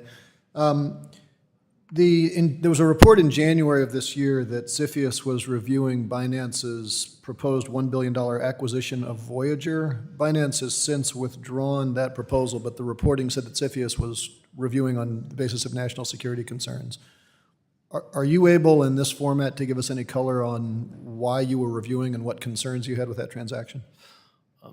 Congressman, the short answer to your question is I would reserve that to the closed door setting. Okay. Well, maybe we can follow up on that offline then, or some other more appropriate setting. I asked the question really to make a larger point that last year, there were reports that North Korean hackers stole more than $1.7 billion of cryptocurrency. I think over the last 5 years, that's been something like $5 billion. There's been public reports from U.S. intelligence officials that more than half of North Korea's nuclear missile program has been funded by cybercrime and crypto theft. It's of course not, we know that there's similar crypto theft and money laundering crypto networks that are driving Chinese productions of fentanyl compounds. We know that Iran has been using crypto to get around some of their sanctions. Wall Street Journal reported that Binance has actually been assisting Russia in evading sanctions. The public, and recognizing this is not all of it, but the public reporting is that the crypto market has at least $20 billion in illicit transactions. So my question for you in your capacity is, if we know that North Korea is stealing billions of dollars worth of crypto, then using Chinese money laundering networks in order to fund their nuclear program, is it safe to say that that poses a threat to national security? Well, Congressman, these issues around crypto and the actors that you identified are very concerning and ones that we similarly take very seriously. We would look at these kinds of issues in the context of a particular transaction. And so, for example, one of the things that we look at is third-party risk, right? And so let's just say you mentioned hacking activity, right? We may be concerned about a foreign acquirer that may on paper not pose a particular concern, but we know that certain entities are trying to hack them and steal intellectual property or crypto and the like. And so I think we really need to look at this through a lens of the facts and circumstances of the particular case, but this issue of third-party risk and who the investors are and where it's coming from are issues that are very much on our radar. Yeah, I mean, I've been only half joking to some friends recently that as long as we have anonymized wallets, all blockchain really is a lousy accounting technology because you can't track the record of transactions. In April of this year, the Treasury Department released a report. The title was Illicit Finance Risk Assessment of Decentralized Finance.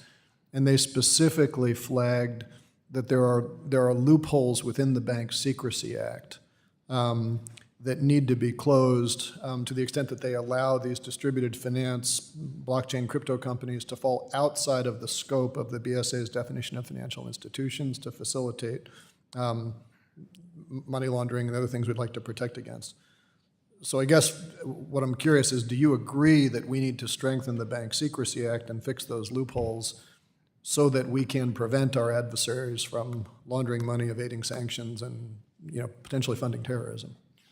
These issues, Congressman, are very serious and ones that I know my colleagues at Treasury take very seriously.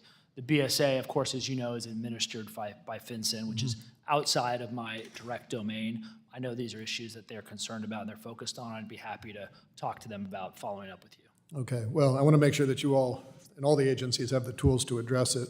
And I tee that up, number one, to thank my colleagues in the Senate, Senator Warren and Senator Roger Marshall, who have just introduced a bill, which we will be co-introducing in the House shortly, to close those gaps in the Bank Secrecy Act, make sure that we don't allow people to use crypto to skirt anti-money laundering rules so that we can have a robust national security presence.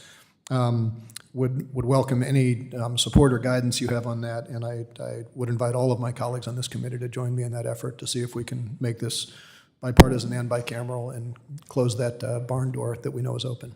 Thank you very much, and I yield back. Gentleman yields back. The gentleman from Texas, Mr. Williams, is recognized for 5 minutes. Thank you, Mr. Chairman, and thank you, Mr. Rosen, for being here today. The United States agricultural sector plays a vital role in our national security, and this sector contributes significantly to our economy stability, and it's responsible for our nation's food security. The increase of foreign investors we've talked about today, purchasing farmlands to try and gain control of U.S. business in the agricultural sector is a growing threat. In my home state of Texas, foreign entities control more than 4.7 million acres of land, and that's a concern that my constituents have.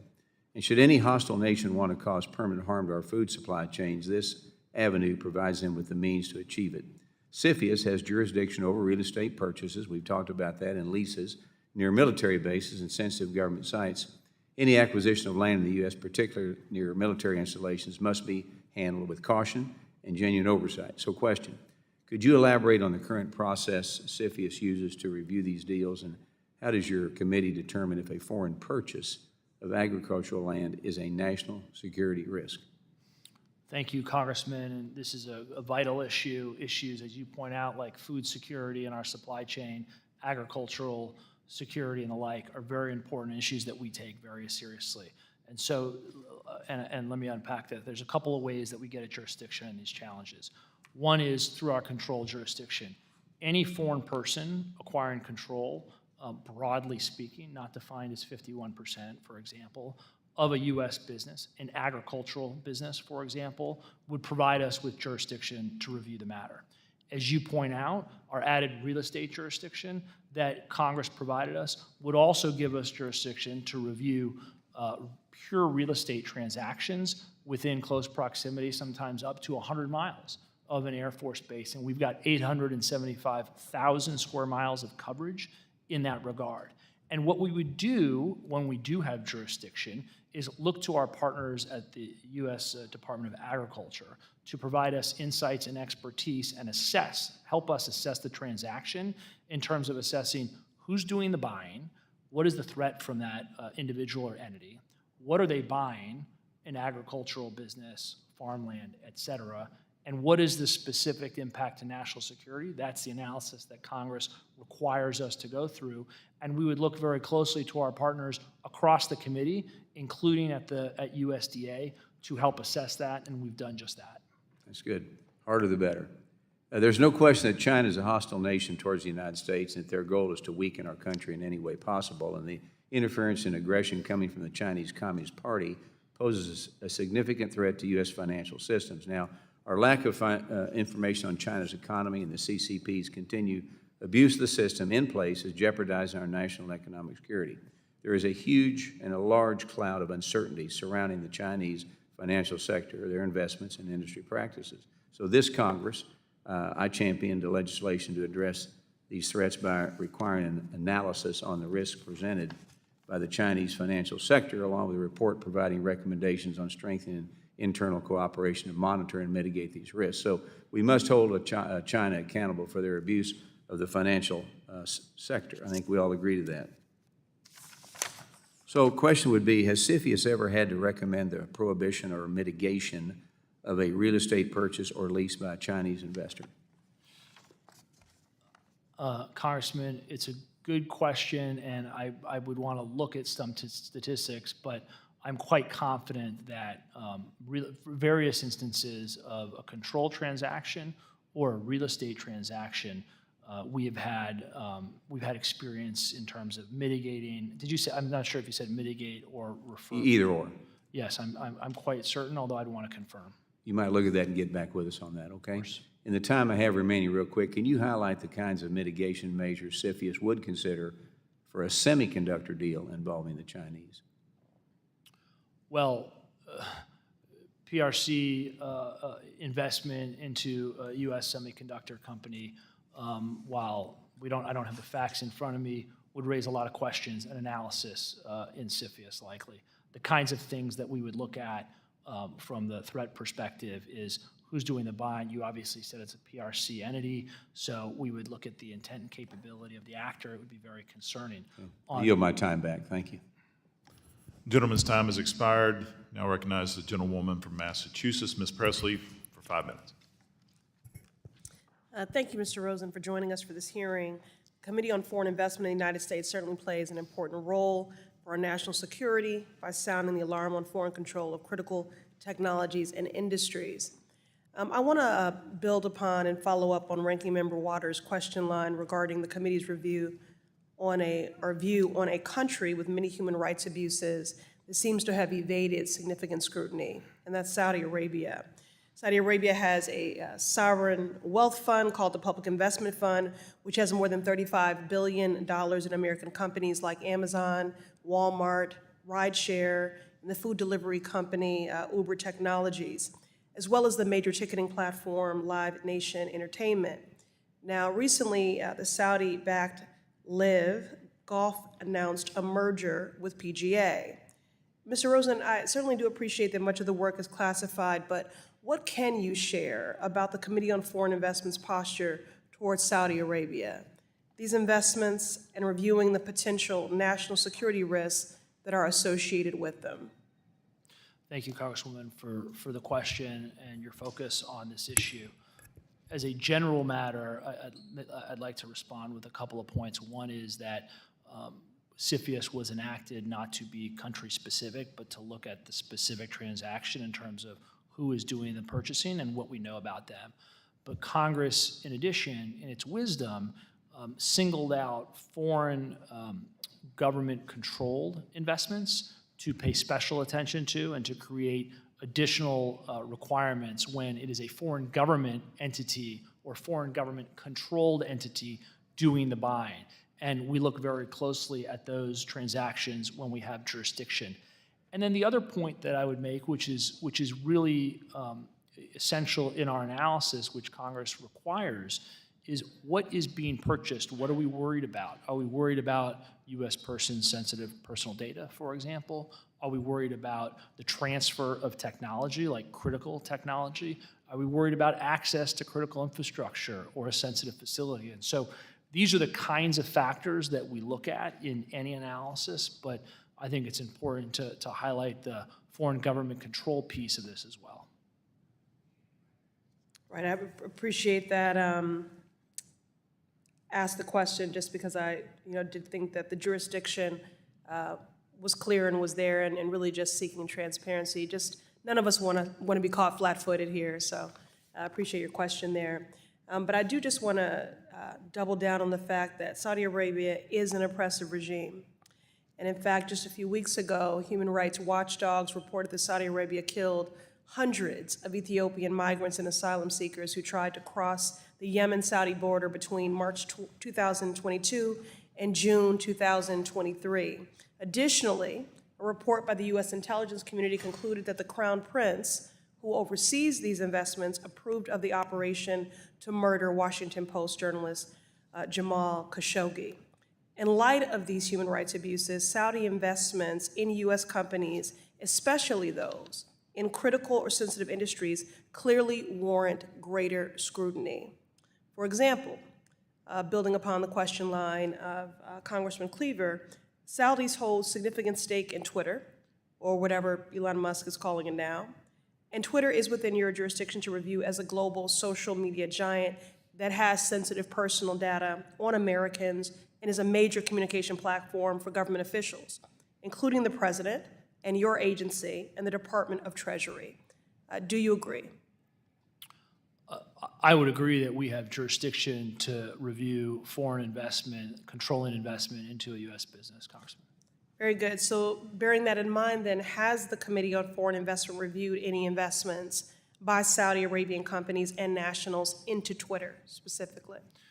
Understand your question, Congresswoman, and these issues are important. They present complex issues, and they require a specific case-by-case analysis.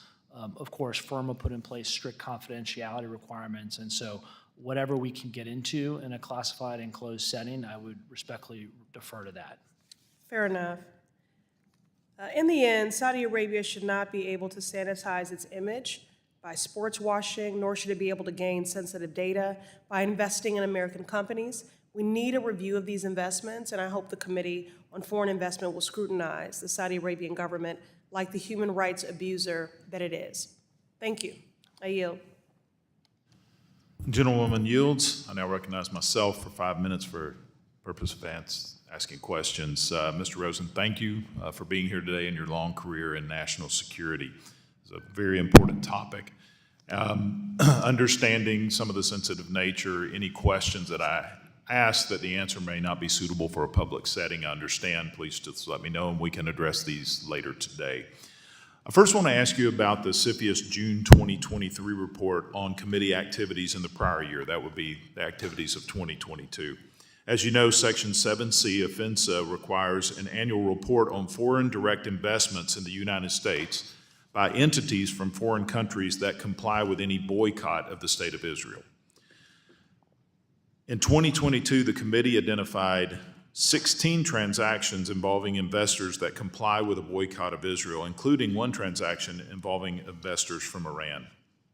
Can you elaborate on the nature of these transactions at a level that is suitable for a public setting? Congressman, thank you for the question. I think putting in place these requirements for the annual report were very important.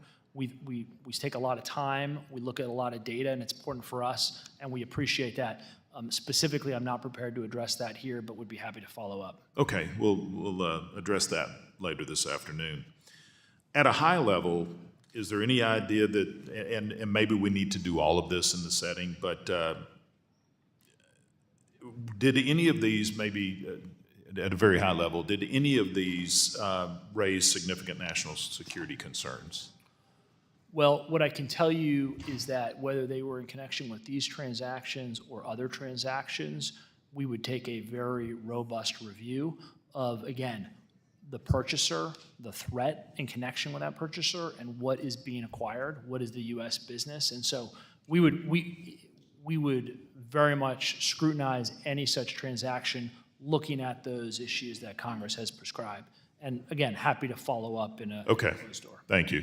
And the last question on this topic, in this section of the report, you mentioned that CFIUS could not independently verify the dollar value of 3 of the 16 transactions, meaning the total value of 7C transactions exceeds that which was reported, I assume. What particular barriers did CFIUS encounter that prevented CFIUS from independently verifying the dollar values of those transactions? Well, as a general matter, sometimes we will run into a transaction that presents a sort of odd restructuring, for example, and it may not be your typical merger or acquisition transaction. And so in some cases, it could be that. In some cases, it could be that the information wasn't available. But again, with regard to these particular transactions, we'd be happy to address that in a closed setting. If we can't, we'd be happy to get back to you. Okay, thank you very much. One of the most difficult aspects of policymaking is balancing free and open investment ideals with national security concerns. CFIUS has the authority to lighten certain regulatory burdens on investments from certain friendly countries. For now, CFIUS only extends these relaxed standards to the so-called Five Eyes countries which directly partner with the U.S. on matters of national security and intelligence. As much as you can you explain the specifics of how these standards are relaxed for investors from Five Eyes partners? Yes, and thanks to Congress for giving us the tools to be able to execute on that. As a general matter, when a country is an accepted foreign state, what that does is relieve investors from that country if they meet certain qualifications and criteria from certain aspects of CFIUS. So, for example, the expanded jurisdiction that Congress importantly provided over certain non-controlling investments into critical technology, critical infrastructure, sensitive personal data companies. If you qualify as both an accepted investor from an accepted foreign state, you might be exempt from that, for example. Okay. I have the feeling my remaining questions would probably be more suitable for the secured environment. So at this point, I'll yield back the balance of my time and recognize the gentlewoman from Texas, Ms. Garcia, for 5 minutes. Thank you, Mr. Chair, and thank you to Assistant Secretary Rosen for being here and offering his testimony today, and I look forward to the afternoon session with him also. Foreign direct investment has played a key role in the Texas economy for nearly 2 decades. As of this year, over 1,700 foreign corporations are doing business in the state. And that's no surprise since the Houston area, which is the area I represent, is also one of the most diverse regions in our country. It is home to many first and second generation immigrants and their families representing regions from all around the world. In Houston alone, over 5,000 companies are engaged in international business, and approximately 1,000 Houston firms report foreign ownership. Additionally, Houston recently ranked 5th in best cities for international business, according to the Financial Times. All of this has created more than 110,000 jobs in Texas since 2015. As the interagency committee that reviews these types of foreign investments, your agency plays a critical role both by protecting our national security and by facilitating the approval of these major investments. National security is critical. That has got to be your top priority.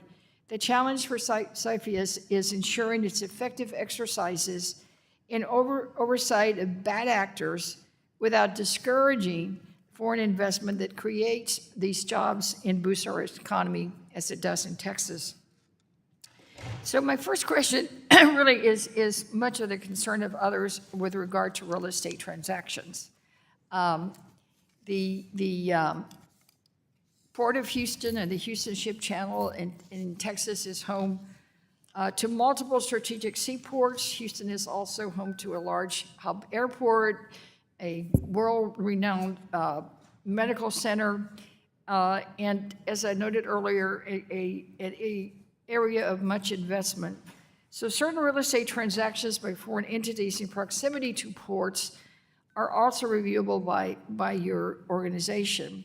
Does CFIUS Review Authority for Real Estate require additional clarification from Congress? And I ask this question because this last year, Mr. Undersecretary, there was legislation in Texas, Senate Bill 147, that would totally ban land sales to dual citizens and businesses associated with adversarial nations, including China, Iran, North Korea, and Russia. Is state action like this harmful, helpful, or a distraction to your mission, or does Congress need to step in and further clarify any of the authority that you might have with regard to real estate transactions? Well, thank you, Congresswoman, for the question and for raising this important issue of real estate jurisdiction. And it is quite important, and Congress recognized that important in 2018 when it granted CFIUS this real estate jurisdiction for the first time, because it wanted us to have jurisdiction of installations and facilities in close proximity to sensitive facilities. Since that time, to execute on that mission, what we have done is work with our partners at the Department of Defense and elsewhere to essentially create a list and assess what facilities around the country should sit on this list. They can have jurisdiction of up to about 100 miles of jurisdiction from a particular facility to get at things like surveillance, espionage, and others. And I think that the authorities are well suited to address those risks in that regard, but we also need to stay on top of it. So just recently, we updated our list of sensitive facilities to respond to the evolving nature of the facilities, how they change, and to make sure that we are regularly assessing which sensitive facilities we should have on the list to make sure that we have jurisdiction when we need to from a national security perspective. Right, but my question was specifically to regard to any state legislative action. Is this helpful, harmful, or distraction, or are we just going to sit back and let the states continue to file pieces of legislation like this? Well, Congressman, what I would say is my role is to address the national security risk at the federal level, irrespective of what occurs in the states. And I can commit to you in the committee that we will continue to do that. We will continue to assess the national security risk from a real estate perspective, from a controlling jurisdiction perspective, and from a non-controlling perspective. And so that, in my mission, is what I'm focused on, to make sure that we are not allowing any transactions over which we have jurisdiction over to proceed unless we have resolved any and all national security risks. Gentlelady's time has expired. Thank you. Yield back. Now recognize the gentleman from Ohio, Mr. Davidson, for 5 minutes. Thank you. Mr. Secretary, I appreciate you being here, and also look forward to the part two of this. But in this public setting, hopefully I can stay focused on things you can answer here. If not, obviously we'll cover later. But looking through your 2023 annual report to Congress, some interesting observations. Roughly 50% on average since 2018 of the notices and declarations wind up with investigations. And then of those, a fair number, once there is an investigation, actually almost half of those, 41% of those actually end up being withdrawn for some factor. So I guess, how do you assess what you do follow up and do the investigation on, And then what's behind that number of the percentage that just say, yeah, we'll withdraw? What's going on there? Congressman, it's a good question, and I appreciate any time somebody digs into the data and the annual report. They're important data points that Congress has prescribed. So what I can share is that I'm quite proud that nearly 60% of the transactions we review clear in the 30-day declaration period or the 45-day initial review period. It is true that many matters go into investigation and some withdraw. The matters that go into investigation are when we cannot determine that a clearance is appropriate at the 45-day mark. That may be because an agency needs some additional time to conduct a risk analysis. That may be because we've identified a risk and that we need to do more work in that regard. And so we work very closely as a committee to make that investigation assessment, is the first part of your question. The second, with regard to withdrawals, they can occur in a number of circumstances. The parties may decide that they need more time to assess what CFIUS is considering, for example. And one of the things in that data, which is important, is you will see a larger number of withdrawals than you will of refiles. Because oftentimes, when we assess that there's a risk or a concern and we are prepared to refer a matter to the president, the parties will just voluntarily withdraw and abandon the transaction or voluntarily withdraw and divest a transaction short of a presidential referral. So there is more to unpack in those numbers. Yeah, thanks. And no presidential referrals in 21 or 22, and as far as I know, not in 23. Anything to see there?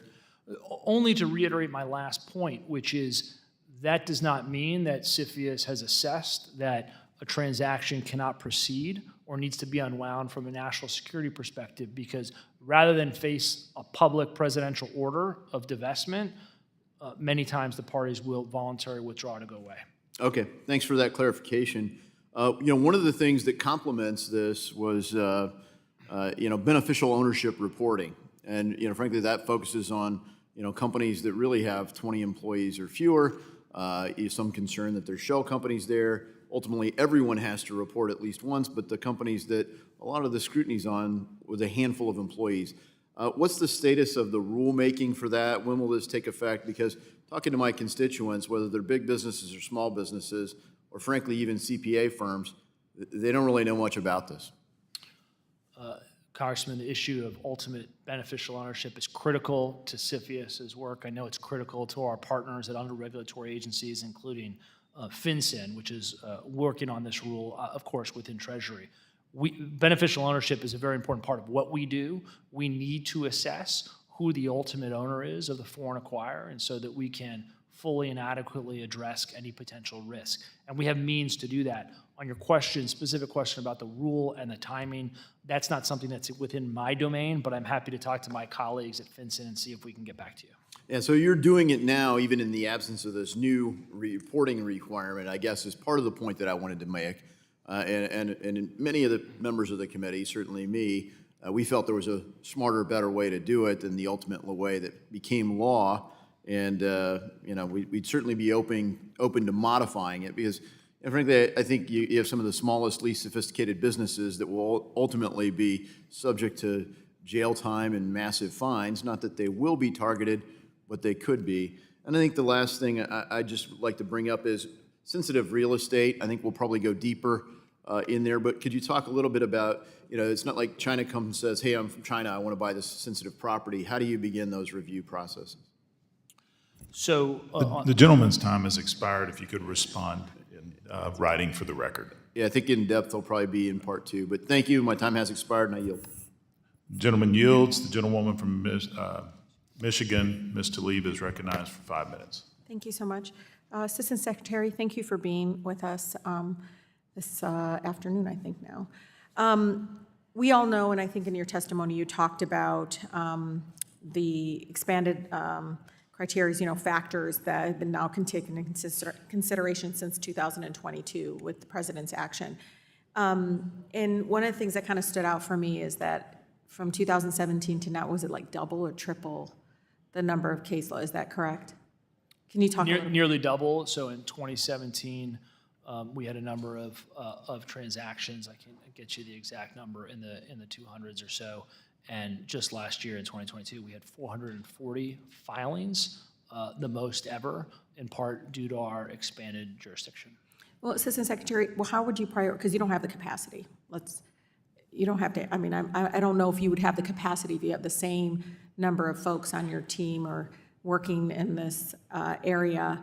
And then, to see again, because the criteria expansion, which is necessary for national security, how do you prioritize those I say caseload, sorry, I'm a social worker at heart, so I say caseload. How do you prioritize what you're going to work on first and what is priority for? Well, we too call it a docket and cases and, all the rest. As a former DOJ prosecutor, I'm sort of familiar with the dockets. But what I would say is the resources that Congress has provided have been instrumental in making sure that we could implement FIRMA, building out our non-notified capacity to identify transactions that were not brought voluntarily to the committee, to building out our monitoring, enforcement, and compliance functions, for example. Building out our staffing to address it, which we continue to do, and we are continuing to grow to address our broader case docket, but also the broader priorities. We talked about accepted foreign state status, working with our allies. We've talked today about engaging with stakeholders, working with stakeholders. We need capacity to be able to do all of this. And so as we continue to grow, we do need to prioritize the threats to national security, and that's why the genius behind FIRMA and the case-by-case review and looking at specific risks arising from transactions, I think gave us strong authorities to respond. So Assistant Secretary, under the expanded jurisdiction, y'all have authority now, includes non-controlling investment in U.S. companies that maintain or collect U.S. citizen-sensitive personal data that can have an adverse effect on national security, correct? Correct. So, I mean, we know that the companies have a tremendous amount of control collecting this data, and, this is where I'm mostly interested in protecting our residents, privacy and so forth. Would it be accurate to say that y'all engage in, is it enough to engage in what they call one-off bans or interventions and investments which may pose security risks regarding that particular factor?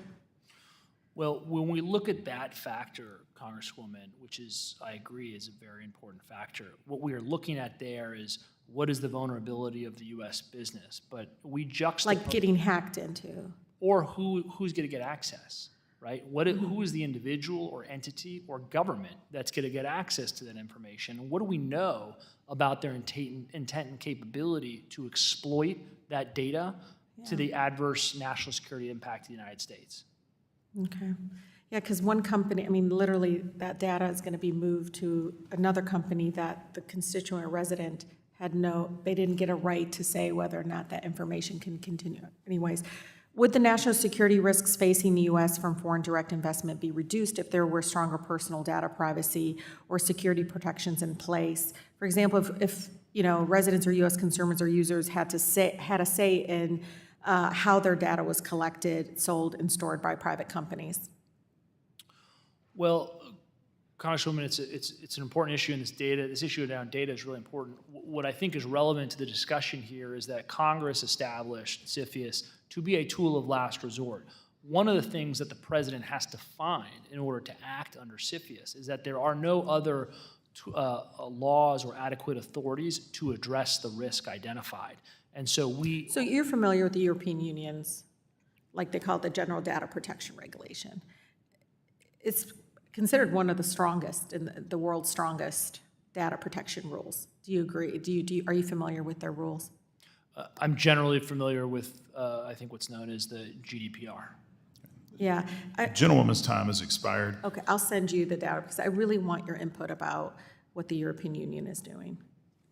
Gentlewoman yields back. The gentleman from Tennessee, Mr. Rose, is recognized for 5 minutes. Thank you, and thanks, Secretary Rosen, for being with us. Mr. Rosen, it is my understanding that the Director of National Intelligence is only a non-voting ex officio member of the Committee on Foreign Investment in the United States. Could you comment on the current role that the DNI plays, and specifically, does she have sufficient time to be able to review some of the transactions that come before CFIUS? Congressman, thank you for that question and raising the important partner of ODNI in our work. They are indeed a critical partner in our work, and they are a non-voting member, as I understand it, as prescribed by Congress. But that does not mean that they are not a very active participant and important player in our work. What they do is they provide a threat assessment in connection with every single transaction that is covered under our jurisdiction and provide us critical intelligence so that we can assess the threat posed by the foreign acquirer. And would it be helpful for the DNI to play a more active role in the CFIUS process? Well, Congressman, they do play quite an active role in the intelligence function that they play, and I think, you know, and I don't want to get inside of Congress's head here, but my understanding is that given the intelligence nature of what they do, their role is to be objective intelligence providers in connection with transactions as opposed to sort of weighing in on policy. How does CFIUS coordinate its activities with other U.S. government agencies that have a role in protecting national security, such as the Department of Defense and the Department of Homeland Security? We are synced up, Congressman, very closely. Each agency has dedicated teams. I have dedicated Assistant Secretary counterparts that we meet with regularly, that we review cases with regularly, that we correspond with and talk on the phone. And so, but it's not just at my level, it's at all levels that regular meetings and engagements on our robust case docket do occur. The President has the ultimate authority to prohibit or suspend a covered transaction if the President feels there is credible evidence that the transaction would threaten to impair national security and could not be addressed using authorities in other laws. Mr. Rosen, what controls, if any, are in place to ensure that a president with conflicts of interest could not allow a transaction to go through that would benefit himself or his family, even if it threatens our security interests? Well, in terms of what controls may be on the president, I may refer you to the Department of Justice or somewhere else for that. What I can tell you is that we, within CFIUS, have a very robust, fact-intensive process where we look at the facts, we look at the law, and we look at the intelligence. And we have a number of national security professionals that help inform that. And then if we determine that a case can only be resolved by referral to the president, we get together, again, as a committee to assess the facts and the law and the threat. But it's safe to say that oversight of the president's ultimate authority would rest with Congress or with outside of CFIUS. Is that a fair statement? I may not want to get into the separation of powers issue, but I will say that I think there is a very robust objective analysis that goes into any referral to the president.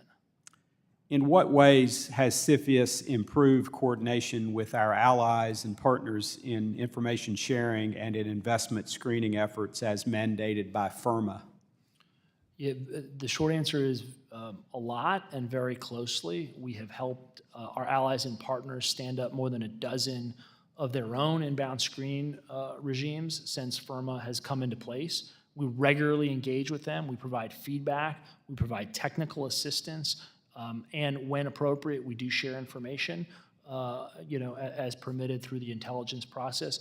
We also engage in informal discussions with them, and we have a whole team within the Office of Investment Security that's charged with not just maintaining those relationships, but growing them and making sure that our allies and partners not just have tools and laws on the books, but that they're executing against those laws, right? We want to see action and activity associated with those laws to protect the national security of not just the United States, but our allies and partners as well.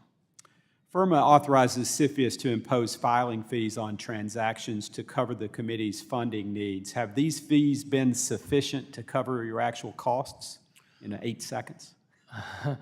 I don't have that particular analysis in front of me, but I'd be happy to look at that, Congressman. Thanks. If you could respond for the record, I'd appreciate that. I yield back. Thank you. The gentleman from North Carolina, Mr. Nickel, is now recognized for 5 minutes. Thanks so much. Thanks for being here. Safeguarding our nation's interests and preserving the integrity of our our democratic principles are among my top priorities in Congress. I understand the need to address the potential implications of foreign entities acquiring farmland, particularly those from countries like China. While it's essential to inspect foreign land purchases to ensure they pose no threats to our national security, it's equally important to approach any potential legislation with care and consideration. Before I begin, I want to just draw a clear distinction that I think is important for my role and my approach to this issue. While we discuss our concerns about the actions of the Chinese government and the Chinese Communist Party and specific corporations, these concerns should in no way reflect upon the hardworking, dedicated, and patriotic Chinese American citizens who contribute daily to the fabric of our country. Our dialogue here today and every day should be guided by facts, by the desire to secure our national interest, and by a deep respect for every individual, regardless of their national origin. And the rising tide of anti-Asian discrimination is very troubling for me. It touches many of the people that I represent in North Carolina's 13th District, and we owe it to the Chinese American community in the United States to be very precise in our language, fair in our judgments, and unyielding in our commitment against any form of racial discrimination or ethnic discrimination. But we certainly have some concerns about farmland, and I want to get into that. I have a few questions. But first, I saw on your bio you went to Colorado. Undergraduate at the University of Colorado, yes. Have you been following the football team? Hard not to. Did you think at the beginning of the season they'd be 2-0 right now? We're all very excited about the progress there. I mean, it's been a real story. But back to the questions. Given the rising trend of foreign entities, particularly from China, investing in U.S. farmland, can you tell me more about the measures that Treasury is considering to ensure that these investments don't compromise our food security and our national interests? Congressman, thank you for raising this issue, which is quite important, particularly this issue of food security, agricultural businesses, when they have national security impacts. And the committee has various tools to be able to address these issues as prescribed by Congress. Of course, our jurisdiction is not unlimited as prescribed by Congress, but the ways that we get at these issues are through our controlled jurisdiction, which is a foreign person acquiring control of a U.S. business, like an agricultural business, would give us jurisdiction to review a particular transaction. And as we've talked about here today, the jurisdiction that Congress provided in FIRMA to give us enhanced or new real estate jurisdiction over pure real estate transactions in close proximity to a sensitive facility. And close proximity can mean upwards of about 100 miles. And so we have jurisdiction in that regard over some 875,000 square miles of coverage in the United States. And what we do in either case is look at the nature and facts of the transaction, because we need to address specific national security risks. So we look at what entity or individual is doing the purchasing, and then what is being purchased and what's the potential exposure from a national security perspective. So, for example, food security, critical food supply chains, and the like would be things that we would look very closely at in circumstances where we've got jurisdiction to do so. And it's an issue that we take seriously. I know it's an issue that this Congress and this committee is spending a lot of time on, and it's an important one. Thanks. We've heard from users of the USDA's Agricultural Foreign Investment Disclosure Act data have noticed inaccuracies and underreporting under current disclosure requirements, and limited information is available on data covering land held by certain countries that provide tax-neutral jurisdictions for private equity firms like the Cayman Islands and BVI. Why is this data limited or incomplete, and how is this impacting our national security?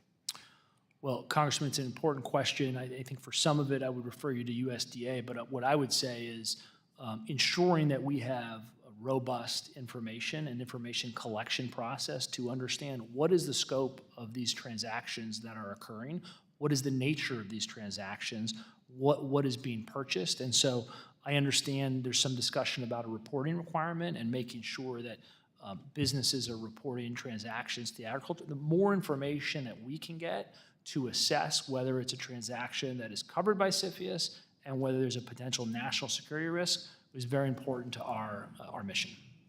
Thanks so much, I yield back. Thank you. I now recognize myself for 5 minutes. Assistant Secretary Rosen, thank you for being here.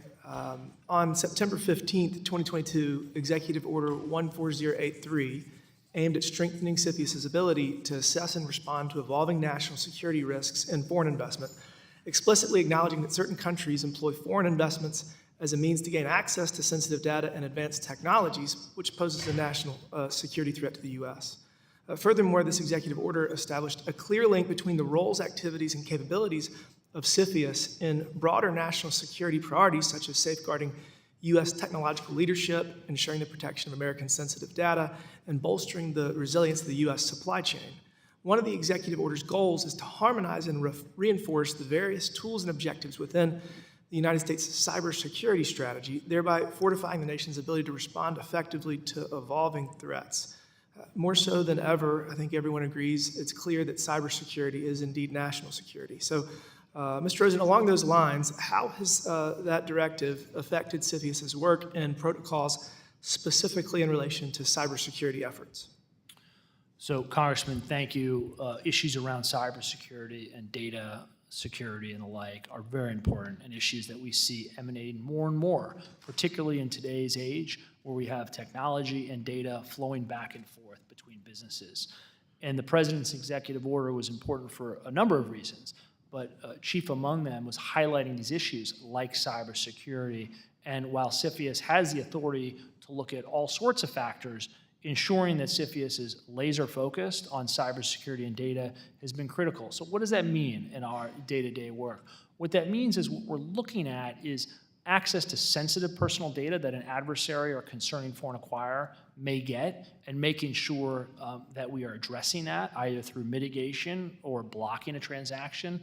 But we're also worried about broader cybersecurity issues like a foreign adversary getting access to offensive cyber capabilities that a U.S. business may have. And so we are thinking about this issue of cybersecurity and data quite broadly, as I know this committee in Congress has been doing. Thank you for that. How does the executive order interact with congressional forums such as FIRMA and the ECRA? Well, the executive order is guidance to the Committee on Foreign Investment in the United States. And importantly, it's the first time that there has been such guidance issued to CFIUS. Of course, we operate under our statutory mandate of FIRMA. That's what determines what our jurisdiction is. That's what determines what analysis we go through, and that's what determines what our sort of broader authorities are. And so they interplay together in an important way. And after the executive order, has CFIUS placed an increased emphasis on cybersecurity? So what I would articulate it as it has sharpened our focus on these kinds of issues like cybersecurity. We have been looking for a long time at issues like cybersecurity and data, but not just does it sort of sharpen CFIUS's focus, but also play an outward-facing role to the investment community, to transaction parties, to understand that if they are engaged in a transaction, and they should be looking at these issues as well: cybersecurity, data security, what are the capabilities of the U.S. business? And so it was important from both directions. So in the time after the executive order, or just in the last few years in general, what cyber risks has CFIUS found to be most prevalent during your reviews? So, Congressman, again, it's a good question, and it's an evolving one. It's part of our effort to be nimble and stay on offense and stay attuned to emerging threats as they present themselves. And so the kinds of cybersecurity issues that we're focused on, I mentioned a moment ago, but they include cybersecurity tools, offensive tools as well as defensive tools, understanding how our adversaries could acquire those tools and use them against us is part of our analysis. Now, of course, we're also focused on third-party risk as it relates to cybersecurity. So we may have an acquirer that's buying something, and we may not have a particular concern about the acquirer, but we may have information that there's third-party risk because the acquirer has been hacked multiple times. They don't have an adequate cybersecurity program in place. And that's one of the issues that we focus on sometimes in mitigation. And so, you know, this issue around cybersecurity has a whole host of implications, and there's various ways that the committee can get at that. Sure, thank you for that. The gentleman from Wisconsin, Mr. Stiles, is now recognized for 5 minutes. Thank you very much, Mr. Chairman. Thank you very much for being here, Assistant Secretary Rosen. When we think about CFIUS, in many ways, we're making sure that we are safeguarding the United States and balancing that with not being overburdening in an unnecessary way on the economy. A couple things I wanted to dig into here on the home stretch of this first part of the panel. The number of cases requiring mitigation has jumped nearly 70%, even in the past 2 years or so. Why are we seeing such an increase in the number of transactions requiring mitigation, in your opinion? Thank you, Congressman, and thank you for highlighting this issue. There's a number of reasons we're seeing more mitigation. We are seeing a range of threats that are evolving. We're seeing a range of vulnerabilities that are evolving. Data and cybersecurity, as we just talked about, is an increasing challenge when we think about the types of transactions that occur that don't involve sensitive personal data. Those are a meaningful number, for example, and oftentimes we believe that we need to mitigate those types of transactions. And the nature of the transactions are evolving. And the other aspect is we are refining our approach. We are taking a very, very close look at these transactions, and we are not clearing them without mitigation or referral when necessary. How do you monitor that mitigation? And are people in compliance with the mitigation agreements you strike?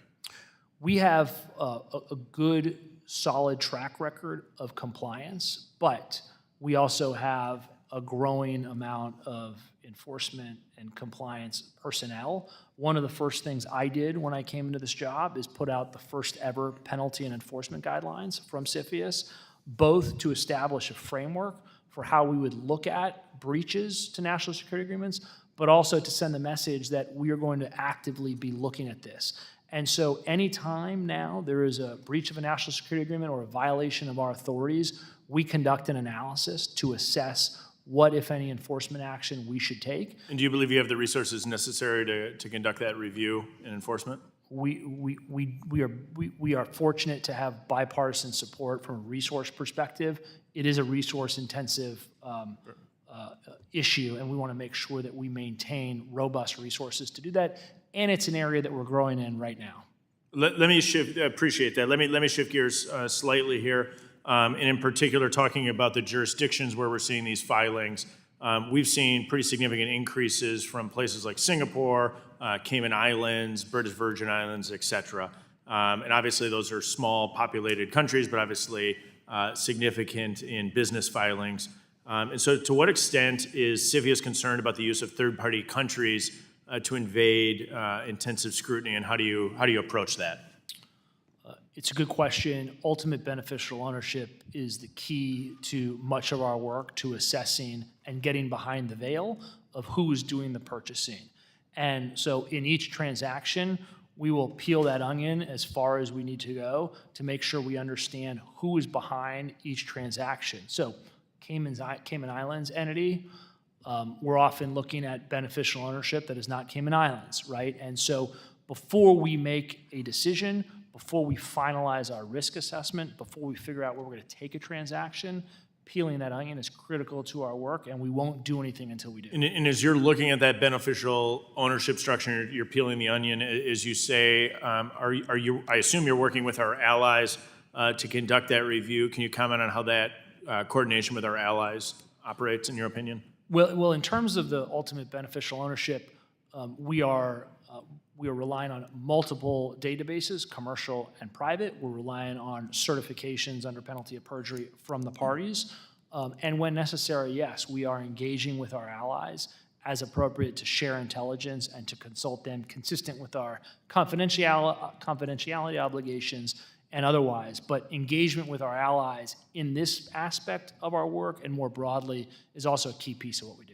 But is that a substantial piece of the work, engagement with our allies? Is that an area that we should consider that there should be additional effort put forth by policymakers? I mean, absolutely. I mean, one of the things that Congress wanted us rightfully to do is help stand up other regimes so that as we get tougher, our adversaries just don't go to our allies and partners to get the same critical technology. Thank you very much. Thanks for being here today. I yield back. Gentleman yields back. I'd like to thank our witness for his testimony today. Without objection, all members will have 5 legislative days within which to submit additional written questions for the witness to the chair, which will be forwarded to the witness for his response. I ask our witness to please respond as promptly as you are able. Pursuant to our earlier vote, we will close the remaining portion of this hearing to members and designated staff I identified earlier. The second panel will be conducted in HVC 301 of the Capitol Visitor Center immediately following the first series of floor votes. The committee stands in recess.